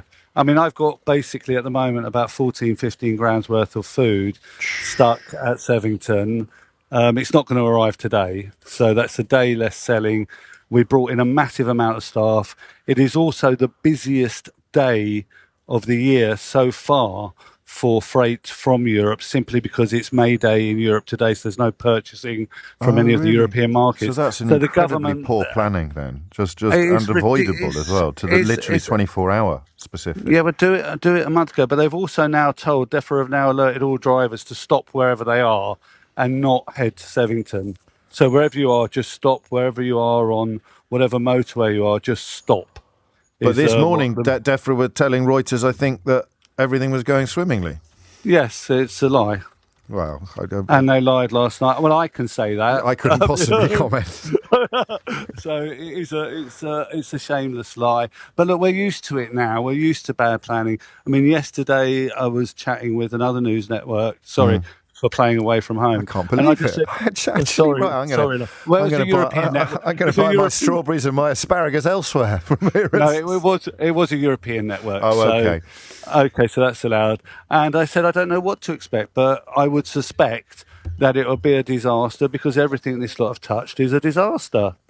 I mean, is this a teething trouble? Is there any hope that it would? Yeah, well, Sevington wasn't finished. It looks, I mean, the pictures I sent this morning, you can see it's still port cabins and whatever. But you've had 8 years. Yeah. This is my argument. You've had 7 or 8 years to get your stuff together. Thank you. Yes. You're not at the market now, Andrea. No, but I'm sorry. We jest and we're friends. For people who don't know, we're friends off air, have been for years. And you're always upbeat. You're always very optimistic, albeit that you're not frightened of expressing an opinion. Are you worried? Are you worried for your business? I mean, look, we have to be honest. We pulled in loads of staff today because we had all these pallets of produce coming in. Everyone's standing around scratching their nethers, so I've had to send people home, which I still have to pay them because they're all on salaries. Of course. There's only so much cleaning you can do. There's people who have been let down, who have orders. It's a big French holiday today. There's people who wanted beautiful French produce. We've had to let them down. I mean, yeah, poor little me in Chelsea, but it's not just poor little me. There's hundreds of retailers being affected by this. And is there any light at the end of the tunnel, in your view, at the moment? I would suspect that, without being in the know, that Europe won't talk to this government anymore because they've got no credibility. We only hope that after the next election, should we have a change of government, and it'll be impossible to believe we won't, that some sort of headway is made with Europe and we can return to some semblance of normality, because this is going to cost so much, not just to the food industry, the motor industry, fisher, everyone. Even the pharmacy I'm staring at opposite is being affected. We've covered that as well. And of course, there are other factors, and there are also problems in Europe. Spanish drought has affected a lot of issues as well. But every problem we have gets magnified and exacerbated by Brexit, never more clearly than today. On a more positive note, how is the new restaurant performing? It's going very, very well. That's what we like to hear. I mean, it's a really good start. But again, you're putting all this investment into essentially 2 new businesses this year. Yes. And we're losing turnover because we don't have the stuff on the shelves. I mean, it's not, there are alternatives, but not what people want. But going back to the thing about weather change and whatever, the government, and Boris Johnson was a big champion of weather change and climate control. He knew that crops would be affected by climate change, but still went through with this catastrophic deal which him and Frost signed cynically on that Christmas Eve in 2019. You are now paying the price for their cynicism. Well, me and the entire country. Of course. But I'm only talking to you at the moment. Andreas Georgiou, owner of Andreas Greengrocery in Chelsea, and the restaurant right next door, which uses a lot of the produce, all the produce from the shop, which is called Kale Street with a K. And I had the great privilege of having an early taste of some of the stuff on the menu there. But and as I say, that is just that's 16 grand's worth. Did he say 13, 14, 15, 16 grand's worth of produce, fresh produce, stuck outside the Sevington branch for the fairly simple reason that it shuts at 7. So you'll be sleeping in your truck. The food will be going off in the back, and waiting for the next morning when it doesn't open until 10 a.m. I wanted to play that little clip of Jacob Rees-Mogg, which I thought at this point in proceedings might be a timely reminder, but I suspect that Andreas's head might explode if we were to do the clip of him either saying cheap food for peasants or saying, of course, that this is an act of national self-harm. Brackets, please don't mention that I sold it to the country under false pretences. Natasha Clark is here, LBC's political editor, to cast a predictive eye over the looming PMQs. May I first compliment your Jacob Rees-Mogg impression? It's all right. It's not bad, It needs work. It's not bad. It needs work. Where are we? What's going on? What are we expecting today? So obviously, my sincere apologies for missing last week's PMQs, because I was in Berlin and Poland with the PM. So I imagine he might want to mention that if he's got a chance to stay on the front foot. But I don't think it's going to be quite as scrappy as what we had Oliver Dowden v Rayner last week. However, it is the last PMQs before elections take place tomorrow. Oh, yes. So we might get a little bit more scrappy and a little bit more heated a debate than we usually will. Where is Sunak most vulnerable? That's a really good question. Wasn't expecting that one. Things that I think could be, Brexit's a good shout on the border force. He could go with that. Still a bit frightened to go in there. Starmer is. Starmer, in terms of what he might go for, there's immigration, there's those lost removals. The government, I'm sure, will want to talk about Rwanda. Knife crime, I think, bearing in mind what happened in Hainault yesterday, I think we'll both see some probably more sombre, reflective statements from the two of them. And probably not going too far on the political attack. You might see Keir Starmer's talked about banning more, about loopholes in the law before. Maybe he will go there. Maybe he will decide today's not the day to do that. Yes, we shall see. We will see. But yes, is there a particular weakness for Sir Keir Starmer to go on? There's plenty to go on, but I don't think there's any one that stands out, I don't think, for me.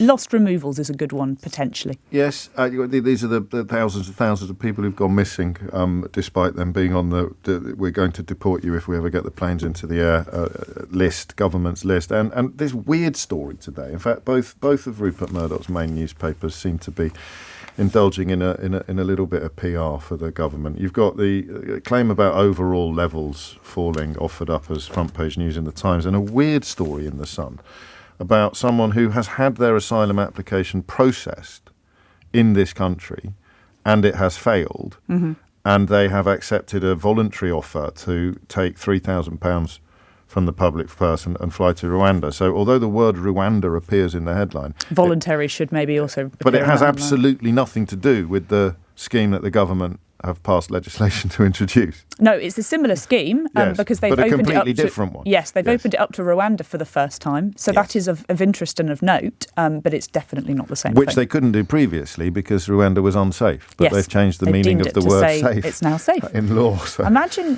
being somebody from... And anyway, Kemi Badenoch knows someone who went on holiday there. So, Must be fine. Never mind... Gap year. Never mind the Congolese refugees that were shot dead in 2018 for complaining about their food rations. Kemi Badenoch knows someone on on a gap year. Well, if we can find them. So it must be safe. Indeed, I think we should start the search. This is the point in the week where I remind you that any minute now we will cross live to the House of Commons, and as soon as Sir Keir Starmer gets to his feet, and we will be listening, I think, to Stephen Flynn's exchanges with the Prime Minister with particular interest today as well. Yes, and I wonder, Stephen Flynn often goes for Labour, doesn't he? And he usually uses his questions, usually one on Rishi and then one on Keir. But I wonder whether, bearing in mind the chaos that we've seen in Scotland, it's apparently electoral chaos is not just something that we find out down here in Westminster. It's also something that we see up in Scotland. He might be feeling like he might want to talk about something else. Maybe Gaza and the Middle East, maybe that peace deal, that proposed peace deal, he might want to raise that as a question today and not talk about the woes that his own party are experiencing at the moment. There'll be some enjoyment of his discomfort, won't there, in the House, because he has made something of a speciality of going after Labour and Tories with almost equal alacrity as the Westminster leader. I wonder if we could see the reverse happen today. Exactly, that might be quite funny. They might gang up on him. Sarah in Leeds makes an excellent point when she says that your impression, James, of Jacob Rees-Mogg is not as good as Nick Abbott's, I'm afraid. Sarah, as I'm sure you know, nothing on this programme is as good as Nick Abbott's, but we can but try. 3 minutes after 12 is the time, so I mean it's hard to see as you say, the levels of acrimony that we saw last week with Angela Rayner when Sunak and Starmer start crossing swords. But we have got elections tomorrow. I'm always slightly frightened, and you're much newer to the broadcasting game than I am, so you should be even more frightened than I am of breaking Ofcom rules regarding what we can and can't say. But this is a huge test for Rishi Sunak, and not necessarily a cakewalk for Keir Starmer. No, and I think what many people are talking about in Westminster today is what this means for potentially Keir Starmer's election potential win in a general election, and whether that means that there are some people that can hold on to their seats with 10 to 20,000 majority, basically what the scale of the win looks like, what this will look like after the election. We'll pick this up later. Here is Sir Keir Starmer. Mr. Speaker, I join with the Prime Minister in his words about yesterday's awful events at Hainault. I'm sure the whole House will want to commend the first responders and send our deepest condolences to the family of the 14-year-old boy who was murdered. And I join with the Prime Minister's remarks about the attack in the school in Sheffield as well. I know everyone in this House will be delighted to see His Majesty the King returning to his public duties and looking so well, and we all wish him and the Princess of Wales the best in their continued recovery. I'd also like to welcome the member for Central Suffolk and North Ipswich to his place on these benches. After nearly 2 decades as a Tory politician and an NHS doctor, Mr. Speaker, he's concluded that if you care about the future of our country and our NHS, then it's time for change. It's time for this changed Labour Party. And as of today, he's our newest Labour MP. But I'm sure he won't mind me saying that I hope he loses that title on Friday. Mr. Speaker, when a lifelong Tory and doctor says that the only cure for the NHS is a Labour government, isn't it the time the Prime Minister admits he has utterly failed? Prime Minister. Well, Mr. Speaker, I'm glad to actually see the honourable gentleman from Central Suffolk.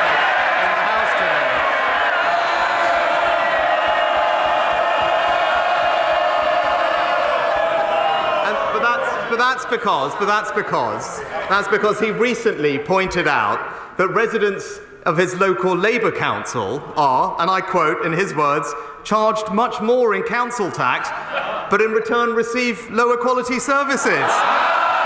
Now, he's been wrong about some things recently, but on that point, he's absolutely right. And this week, people everywhere should vote Conservative.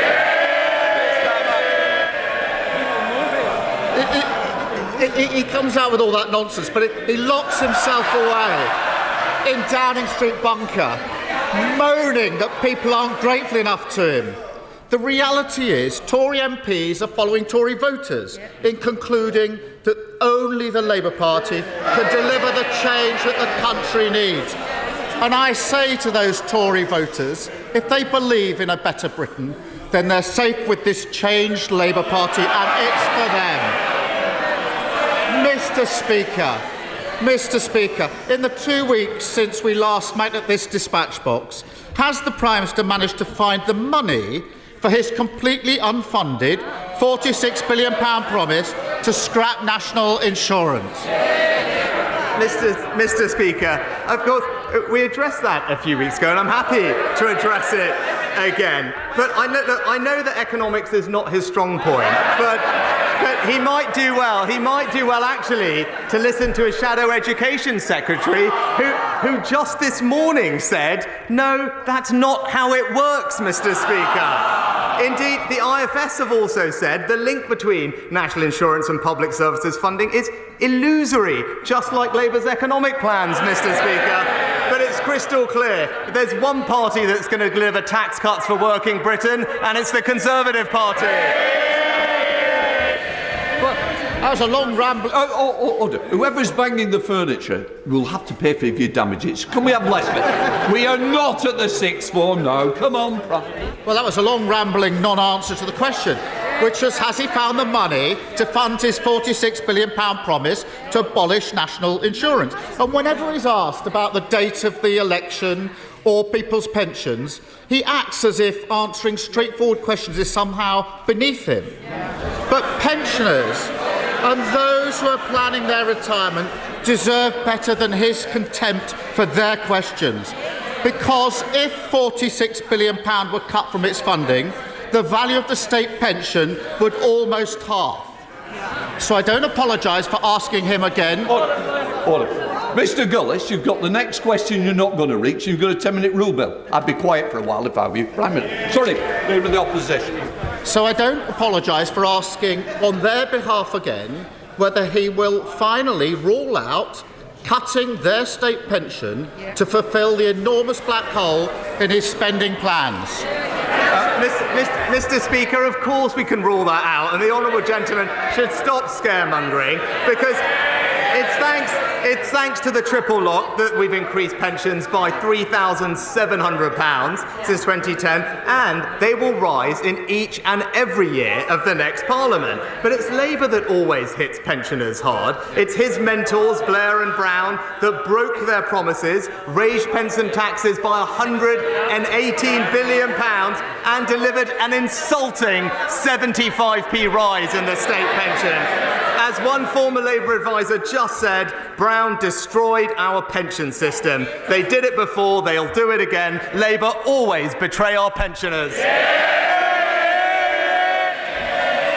Mr. Speaker, it's clear he can't answer the question where he's going to find this £46 billion. No, he said, luckily for him, that's where he said it's not coming from. It's not said where it's coming from. Luckily for him, one of his peers, Lord Frost, yes, him again, does. He says to solve the Tory spending plans, the state pension age should be raised to 75. Now, understandably, that will cause some alarm. So will the Prime Minister rule out forcing people to delay their retirement by years and years in order to fulfil his £46 billion black hole? Mr. Speaker, I've answered this multiple times to the Honourable Gentleman. I'm happy to say again, this is the party that has delivered and protected the triple lock. But I know, Mr. Speaker, ultimately he's not worried about any of this, because we all remember that he's got his very own personal pension plan. I think we all remember it, Mr. Speaker. Indeed, it comes with its very own special law. It was called the Pension Increase Scheme for Keir Starmer QC. It's literally one law for him and another one for everyone else. He wants to abolish national insurance. It'll cost £46 billion, and he won't tell us where the money is coming from. We're no closer to an answer. I'm going to persevere, because last year the Prime Minister was apparently drawing up plans to remove the winter fuel allowance from pensioners. His Paymaster General went a step further. He said these are the sorts of things that we need to look at. So will he now rule out taking pensioners' winter fuel payments off them to help fund his £46 billion black hole? Mr. Speaker, it was this government that just this winter provided double the winter fuel payment to support pensioners. But what is crystal clear, Mr. Speaker, is that we believe that the double taxation on work is unfair, Mr. Speaker. We believe that hard work should be rewarded, and that's why this week we're cutting taxes by £900 for everyone in work. But in contrast, Mr. Speaker, it's Labour's newest tax advisor who thinks pensioners should be taxed more. That's his words, Mr. Speaker. This advisor calls them codgers. He thinks that supporting them is a disgrace, and he believes that their free TV licences are ridiculous, Mr. Speaker. It's Labour who hit pensioners with tax after tax, and they would do it all over again. Mr. Speaker, is it any wonder that his MPs are following Tory voters in queuing up to dump his party? And even the mayors that he's apparently pinning his political survival on don't want to be seen anywhere near him, because until he starts setting out how he's paying for his fantasy economics, he's got a completely unfunded £46 billion promise that puts people's retirement at risk. How does it feel to be one day out from elections with the message, vote Tory, risk your pension? Mr. Speaker, tomorrow voters will have a choice, and it will be a choice between mayors like Andy Street and Ben Houchen who are delivering, or mayors like Sadiq Khan who just simply virtue signal, Mr. Speaker. It's higher taxes, more crime and ULEZ with Labour, or it's lower taxes and better services with the Conservatives. That's the choice. From West Midlands to Teesside to London, there is only one choice. Vote Conservative. Mr. Speaker, we concede the Rwanda deterrent is working, and we've now deported our first illegal migrants. But unsurprisingly, Labour just don't care. The Shadow Home Secretary is busy posing for pics, encouraging more boats to come over. The leader of the Labour Party said he would cancel the Rwanda flights. He took a knee when signing letters stopping us deporting illegal foreign national offenders who committed crimes like murder and rape. And he'd do a deal with the EU, surrendering our borders to 100,000 legal migrants. Isn't it right, Prime Minister, that only the Conservatives will stop the boats and cut legal migration? Well, my honourable friend is absolutely right, Mr. Speaker. Our plan is working. Legal migration, the latest figures show, down by 24%. Student dependence down by 80%. But we all know Labour's big idea. It's to scrap the Rwanda plan, even when it's operational, Mr. Speaker. But as one senior Labour advisor said to Andrew Marr just yesterday, we can't just come in, tear it up and have nothing to put in its place. I'm sorry to break it to them, but that's exactly their policy. While we're getting on stopping the boats, all Labour would do is stop the planes. SNP leader Stephen Flynn.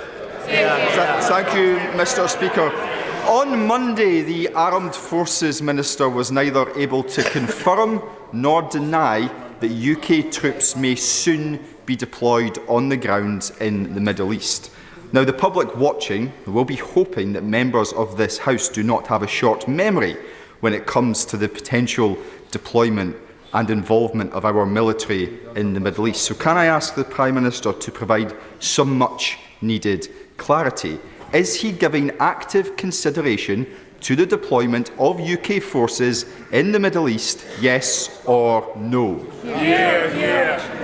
Mr. Speaker, you wouldn't expect me to get into any operational planning details, but what I will say is we are absolutely committed to supporting international efforts to get more humanitarian aid into Gaza, which is something I think the whole House would support by land, sea and air. We've obviously tripled our aid commitment, and right now, together with the US, Cyprus and other partners, we're setting up a new temporary pier off the coast of Gaza to get aid in as securely and quickly as possible. Stephen Flynn. Mr. Speaker, let's all be in no doubt. Aid is required in Gaza, and it is required because when people are not being bombed, they are starving to death. The solution to that is a ceasefire and the opening of safe ground air routes, not the involvement on the ground of UK military personnel. These are dramatic and potentially dangerous developments. So will the Prime Minister confirm to the House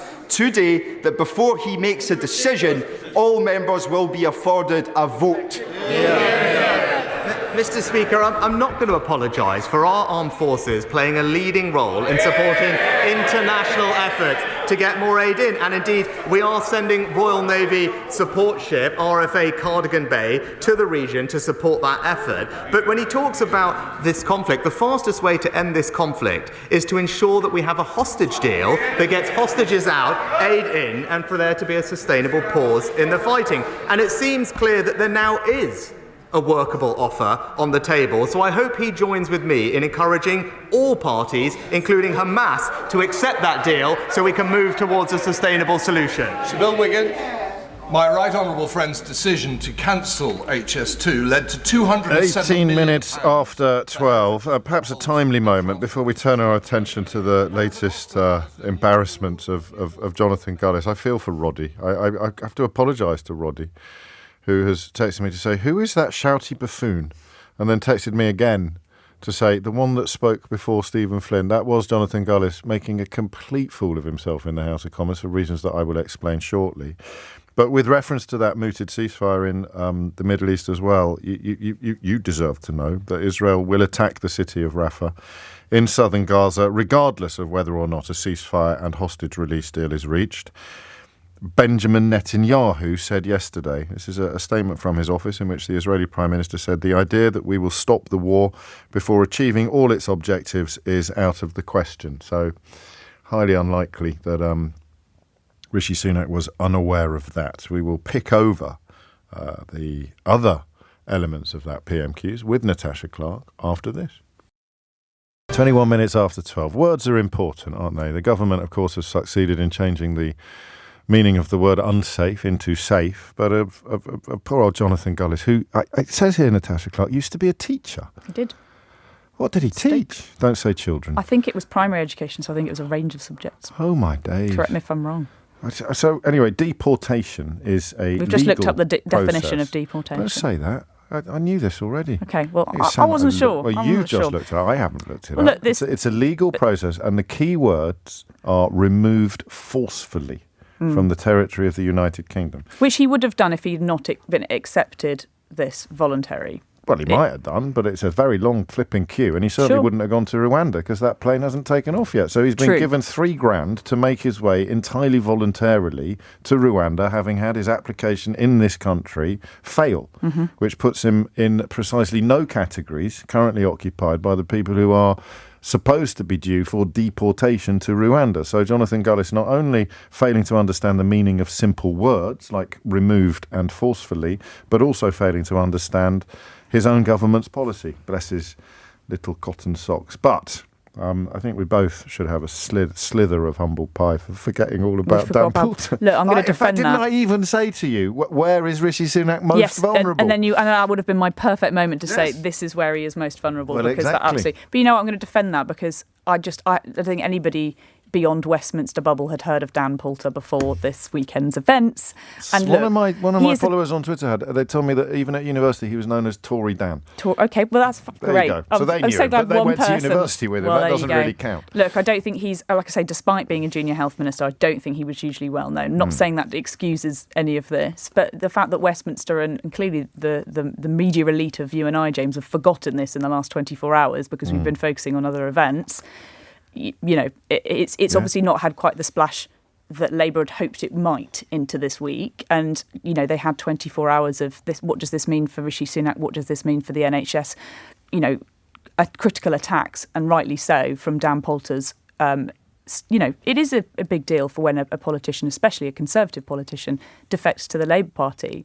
He didn't look hugely happy about Sir Keir Starmer using Prime Minister's questions to hail him coming over to the floor. Pretty sombre expression on his face. He must have known it was going to happen, mustn't he? Surely, but he didn't look hugely delighted about it. But yes, that is a huge weakness, I think, for Rishi Sunak as we go into these local elections. And Keir Starmer wants to make a big deal of the NHS and the point and poke holes in the government's record on the NHS. It's something that Rishi Sunak has repeatedly failed to do. It's, you know, of his 5 promises, arguably, it's the one that he's failed most on, right? He's not reduced those waiting lists at all. They've gone up under his premiership. It is arguably his biggest weakness at the moment. And yet Starmer kept banging the drum about national insurance or the shortfall in national insurance. I mean, is that working? Well, it must be. I think I counted at least 6 times. He mentioned £46 billion black hole. And obviously they must have some research and focus groups within the Labour Party about what economic messages are hitting home. And they have obviously long said that they want to, restore their position as a party of economic credibility, and they have sensed a chink in the Tory armour to absolutely go for is that the Conservatives say they want to scrap national insurance at some point. They haven't said when, they haven't said how, and they haven't said it will be funded. Labour, rightly go on the morning round, and we media rightly scrutinise them about where they're going to pay for all their promises. So they're finally having an opportunity to turn it round onto the Conservatives, and they're absolutely going for it. I'd cautiously suggest it didn't really land. I don't think so, no. I don't think so. Sunak certainly seemed relatively untroubled by it. He was in a surprisingly peppy mood. He was pretty upbeat, I think. And like I say, I think, maybe he's looking forward to a nice long holiday. Yeah, maybe he's looking forward to what might happen in the next few days. But yes, I think he is in a bit of a peppier mood. He's obviously feels a bit more on the front foot when he's talking about policy, and he has had a very policy-heavy week. Talking about defence spending, talking about welfare reform, and various other things that he feels very comfortable talking about. And obviously we've had this tax cut as well that he's keen to talk about coming in this week as well. I'm sure not absolutely in any way timed for any local elections coverage at all. Actually, a lot of mention of pensioners as well by both leaders, which reminds us that with elections, local elections and one by-election and some mayoral elections due to unfold tomorrow, pensioners are historically the most likely demographic to turn up at the ballot box, aren't they? They are indeed, but we are expecting a very low turnout, according to all the pollsters and experts that have been telling us they don't expect it's going to be more than 35% at a push. But yes, the people that usually turn out to vote and usually turn out to vote Conservative are those older people. So I'm not surprised that Rishi Sunak might want to talk about it, but it is a surprise, I think, that Keir Starmer and the Labour Party are really going after the pensioner vote and saying, in as many words, that they will keep the triple lock, that they will put that in the party manifesto. And that's something that, both parties have now committed to. There's not really a dividing line, I don't think, on pensions that they can go for. They're trying to say, and you heard Keir Starmer try and basically pin him down, saying, well, where are you going to find this money from? Where is it going to come from? And Rishi Sunak did something which he doesn't usually do. He ruled something out. He never usually does that. He never usually goes into it. He usually gives a very generic answer. But he said, no, absolutely not. I will not cut the state pension. Stop scaremongering. Yeah. That was his sort of reply. But then Keir Starmer goes, OK, would you want to rule out something else then instead? And, that gives him the onus to continue that argument. And I mean, are there any more serious reasons as to why he may have been in a fairly upbeat? Maybe he might have been faking it, I suppose. It's all about presentation, isn't it? But I did read that he told assembled backbenchers last night that they're about to be, or party workers last night, that they're about to be part of the biggest political comeback in history. Is it possible that Rishi Sunak believes that? I don't think so. I sort of giggled at that. I don't think that's something that's on the cards. What does he mean by political comeback? Does he mean he means he'll win the local elections? Does he mean he's going to go on to win the next election? I presume that's what he meant. Yeah. There's rallying your troops, and then there's delusional. And I think most people you can't say tell them that's they're going to delusional. lose, can you? You can't stand it. But there's a difference between that and saying we're going to be part of the biggest political comeback in history. And I think that really felt over the top to me. But look, tomorrow's local elections, as we were discussing before we crossed over to PMQs, is about the scale of the loss. And if the Conservatives can create this narrative that things aren't quite as bad as the polls suggest, that actually they can hold on to some particular areas in the Red Wall, perhaps those Middle England voters in Birmingham and West Midlands, if they can hang on to them, maybe the scale of losses won't be quite as bad. That will give Tory MPs a little bit of hope, a little bit of optimism, and it will also stop them from launching a coup against them next week if all goes terribly, terribly wrong. You preempt my final question, which is a return to one that you were in the middle of answering before Sir Keir Starmer got to his feet. The question I get asked most often, and I'm back on the road now with the paperback of my book, so I get asked questions a lot. The question I get asked most often is whether or not there's any prospect at all of them going for their 6th leader in 8 years. It doesn't feel like it to me. No. You can usually feel the Tory rebellion brewing in the air. It's sort of a bit like, the weather, right? You can sort of feel it when it gets colder. But I don't think I can feel that right now. It does feel that there's not a general sense that now is the time to do that. I think most people think it would be an insane idea. It's rallying point and appetite, I think, isn't it? And if you have both in place, it might happen. This is a rallying point, and the But I Conservatives... mean a person rallying point, someone Yes. around whom they can rally. That's not there. If it was, the appetite might be there. And if the Potentially. appetite was there, then someone might come forward and be a better rallying point. But at the moment, we've got neither. The Tory rebels have repeatedly used May as a sort of a point where they want to go for.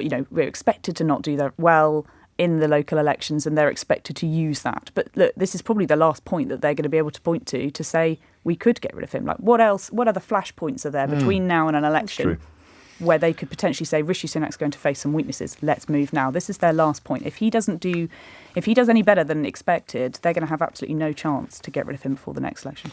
Busy day for you tomorrow. Thank you, Natasha Clark, LBC's political editor. Up next, two authors, actually. It's becoming something of a feature on Wednesday afternoons after PMQs.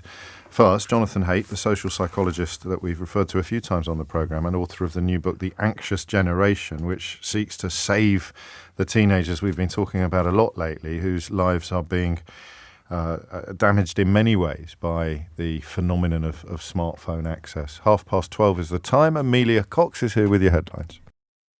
12:34 is the time. A quick word to this texter, or rather this WhatsApper, wondering whether they've done something wrong. Do you ever actually read out your WhatsApps, James?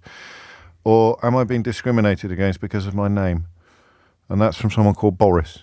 So I can promise you that you're not being discriminated against because of your name. But that's the second appearance of Boris on my screen in the last few minutes, because Richard's been in touch when we talked about political comebacks with the words, "Oh God, not Boris." But we step away from the parliamentary politics now and turn our attention instead to a topic that I told you we were going to be talking about a lot more, and I told you was fascinating for a number of reasons, not least because of the tension between the idea that the genie, if you like, of smartphone usage by teenagers in particular could and or should be got back into the bottle. And when we've turned our attention to this topic, the name Jonathan Haidt has appeared in pretty much every conversation we've had. He is the author of The Anxious Generation, which is subtitled How the Great Rewiring of Childhood is Causing an Epidemic of Mental Illness. And I mean, publishing can be a cynical business, Jonathan. It has landed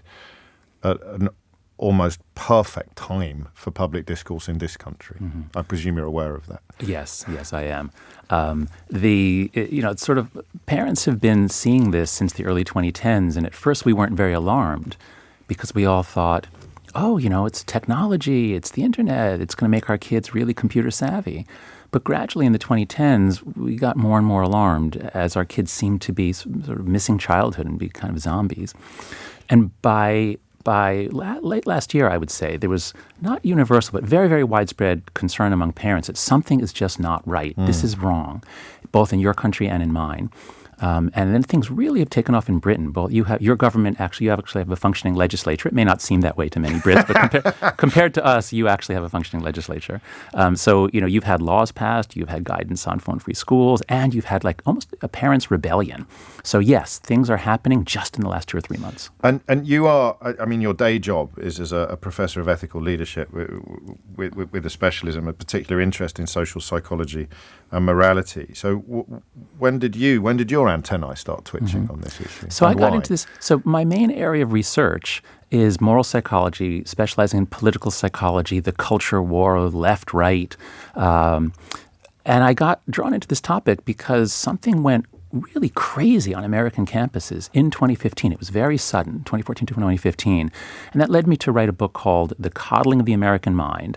And it was about how Gen Z, we didn't know it at the time, but what we now call Gen Z was just really different psychologically, much more fragile, much more prone to be harmed by words. So that's what got me into it. I wrote that book. And then I thought, okay, now I'll return to my real work, which is studying how social media is messing up democracy, how it's destroying public discourse.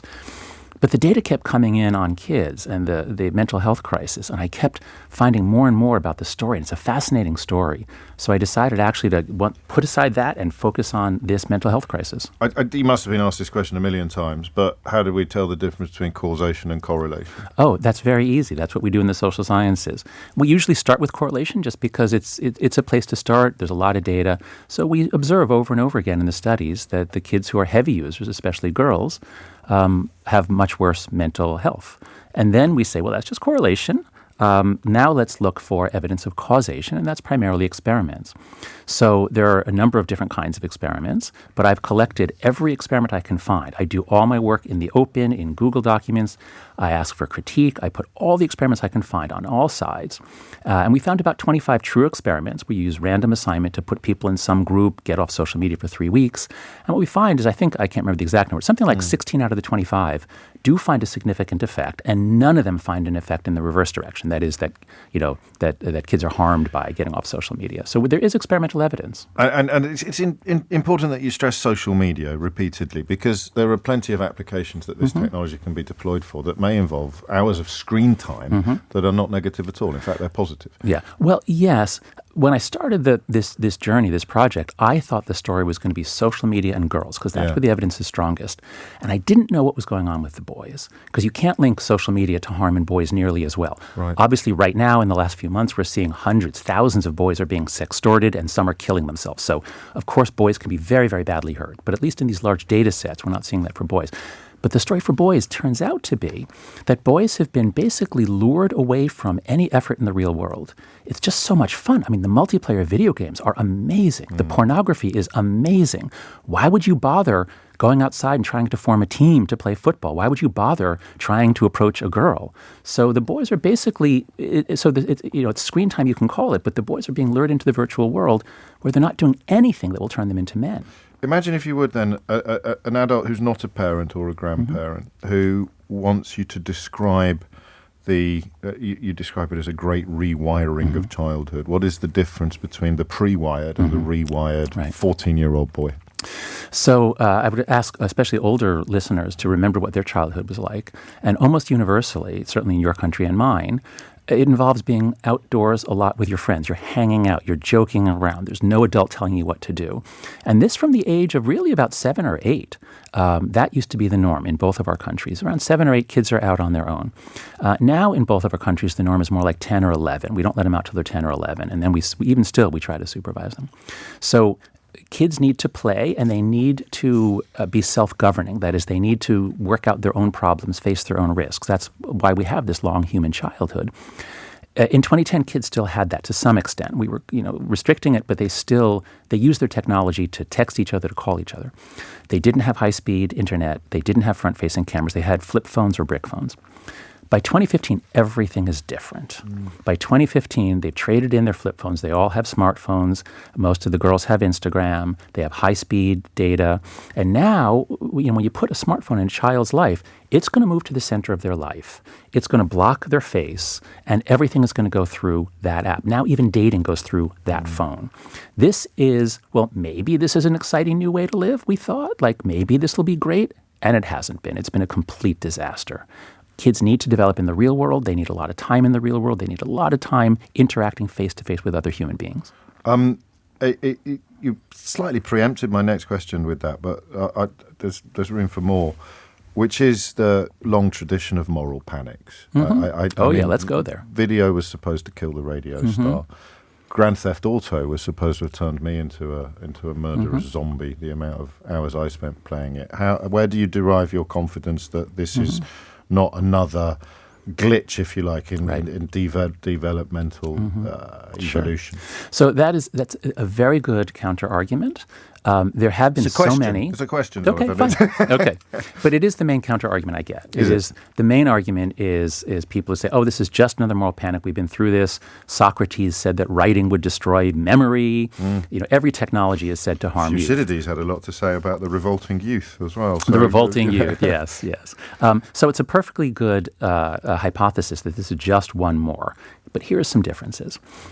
One is, in a traditional moral panic, nothing's really going wrong, but the media runs with a story about a kid who read a comic book and then axe murdered his father. Yeah. And that's why you... And here's a million kids who also read comic books and didn't axe murder their father. That's not what's happening here. So in a traditional moral panic, there's a couple of stories that get blown up, and they're usually not even true. In this one, everyone sees it in their own children or in their friends' children. This is not like any previous moral panic. Social media is unlike any threat that's ever been there. So that's the first. Second is that in the previous moral panics, the kids didn't agree. The kids were reading comic books and they didn't agree that they were reading them. Or playing video games. Ask kids now about their phone-based life. Ask them now, as one study did at the University of Chicago. They asked college students, do you use Instagram? Do you use TikTok? And then they say, would you prefer to live in a world where TikTok was never invented? The majority, even of kids who use TikTok, the majority said, yes, I wish this never existed. That is not like any previous moral panic. It's extraordinary, isn't it, really? It is. And, it is. And quite frightening. We've got a strange situation in this country, and it's one of the topics that I return. I should stress that the second half of The Anxious Generation is prescriptive. It actually does offer solutions, and it does offer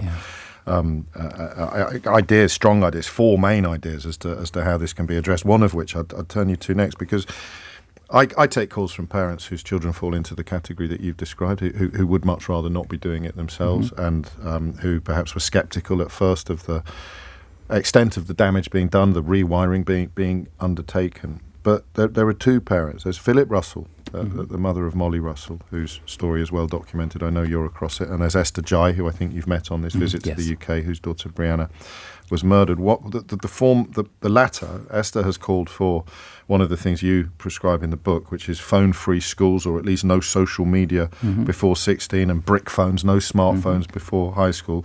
Philip Russell has argued, not from a position of, I don't think, philosophy, but from a position of plausibility, that getting that particular genie back into that particular lamp is probably impossible. You think it's possible, not just possible, but essential. So let me just list the 4 norms, then we'll focus on the first one. So the key to this whole thing is that we're all stuck in a collective action problem. So if you say to your kid, no, I'm not going to give you a smartphone, and she says, but I'm the only one, I'm left out, I'm cut off. Well, she's right. It's hard to be the only one. So what I'm calling for is social norms so that she's not the only one. And so here are the 4 norms. Don't give your kid a smartphone before. In America, I say high school. It's cleared out of middle school.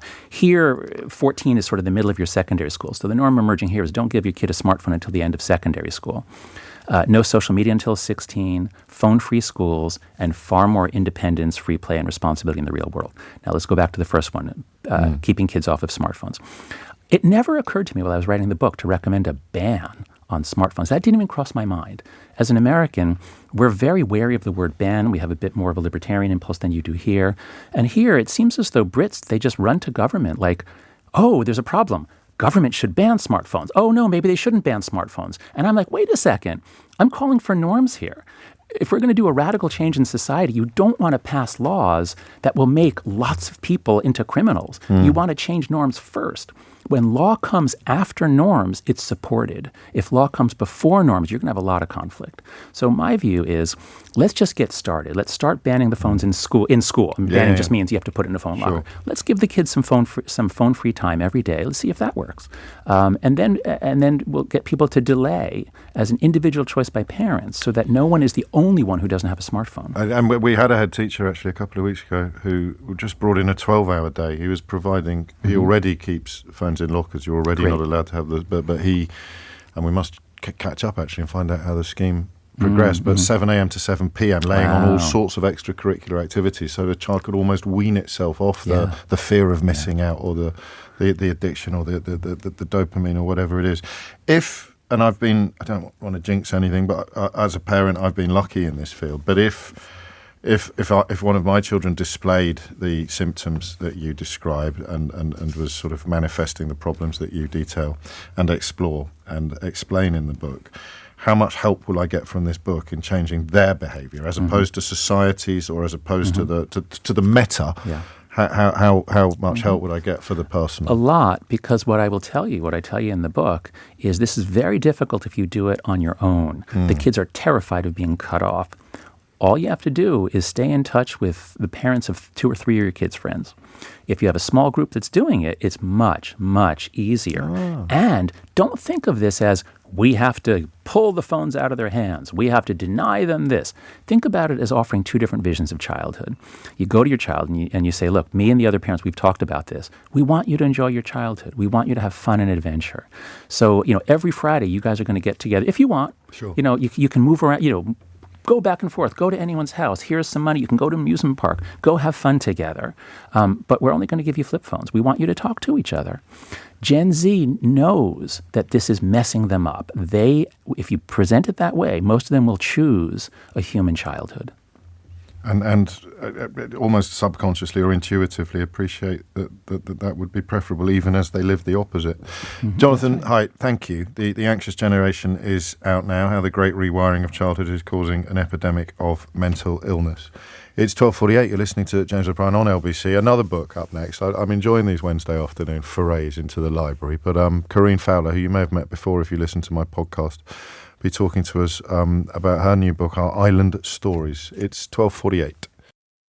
12:51 is the time. You're listening to James O'Brien on LBC. We were a little distracted earlier by Kemi Badenoch claiming that she knows Rwanda is safe because a friend of hers is on a gap year there at the moment. That's a wonderful metric by which to judge the safety of a country, adjudged, of course, to be unsafe by the internationally recognised authorities. She's also in the news at the moment on the question of slavery not having made much of a contribution to the British economy at all. But we shall set that aside, I think, and turn our attention instead to the latest work from a professor of colonialism and heritage in museum studies at the University of Leicester, who you may know if you've listened to my podcast, Full Disclosure, and who was closely allied with that. I mean, for observers, Corinne Fowler, it was an early foray in what was to become the culture wars. You were in the crosshairs of attacks upon the National Trust. And in some ways, your latest book, Our Island Stories, draws together all of these strands. It combines your mission to bring about a better understanding of colonial heritage and colonialism with your love of the natural world.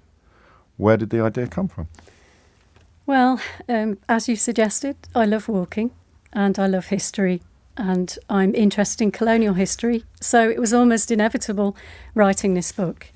But I think in many ways the book, the way in which it's written, the spirit in which it's written is a response to the culture war over the National Trust talking about its colonial history and the report that I was involved with, which really came under fire. And there was so much media attention on the upset that the report caused, even talking about it, even raising the subject, that I thought I really need an emotionally intelligent way into this topic where it's about walking, it's about sort of taking time out, reflecting on how the countryside is connected to the British Empire, but doing it through conversation with walking companions, not shouting, yes, not lecturing, nothing like that. It's just a way of understanding how the countryside was transformed. That's interesting. That I didn't know that. That's why I asked the question. So that's how interviews work.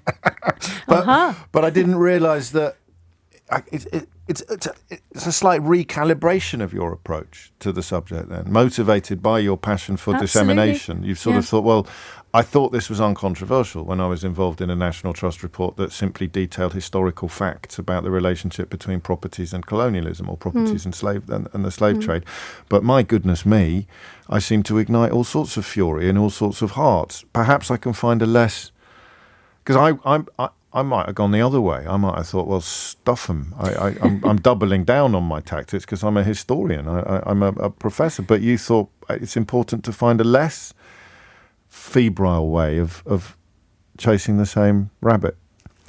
Yeah, I think that one of the things that fascinated me was the kind of questions I was asked, often critical, often hostile, about why I was talking about colonial history. And one of the things that really ignited my idea for this book was, what about labour history? Why don't you talk about labour history? And I thought, well, actually, yes, my school education about colonial history was thin, but so was my school education about working class history and labour history and agricultural unions and things like that.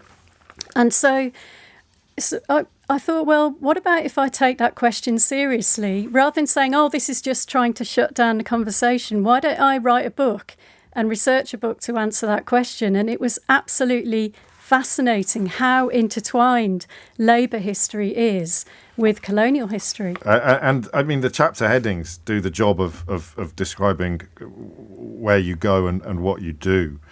An Indian walk in the Cotswolds, an enclosure walk in Norfolk and Jamaica, the Bankers' Walk in Hampshire and Louisiana, and as you refer to, the Labourers' Walk in Tolpuddle, but also in the British penal colonies. Some of it people perhaps would be able to get right in a pub quiz, and some of which, of course they wouldn't. So just describe what each chapter is. You set off from... I mean, I can go on these walks. I can go this weekend. And there are maps in the book, and I've tried to keep the walks nice and short to about 7 miles, because I think most of us don't enjoy walking much more than that. And so the idea is that I researched the history which was relevant to each area, and then design the walk around that history so that you can follow the walk and the history chronologically as you walk through. Such a brilliant idea, isn't it? I've got a wool walk in Dolgethlai near Snowdonia, which looks at how the wool produced in that area was used to clothe enslaved people. I've got an enclosure walk, as you've mentioned, on the Norfolk-Suffolk border, which looks at how slave ownership and slavery profits were used to enclose land, to throw people off the commons where they'd been grazing their cattle and their sheep. Which led to Kett's Rebellion, did it? Yeah, Kett's Rebellion was before that, but that was an important... I'm just trying to sound like I know what I'm talking about. You do know what you're talking about. And that's what I'm hoping, that it will really make people think, oh, I've heard this. I've never connected it with that. And this is to me, to be honest, even I was surprised... the connections between William Wordsworth and his circle and the East India Company, the fact that he invested in Mississippi bonds. So that's my Lakes Walk. He can do that. It's absolutely beautiful. There's a cotton walk, which shows how the history of cotton manufacture in an area was in East Lancashire, was really affected by the American Civil War, the blockade of the Confederate ports, and the cotton no longer coming into the factories, people then going hungry and having to get poor relief. So I'm really trying to make these sorts of connections.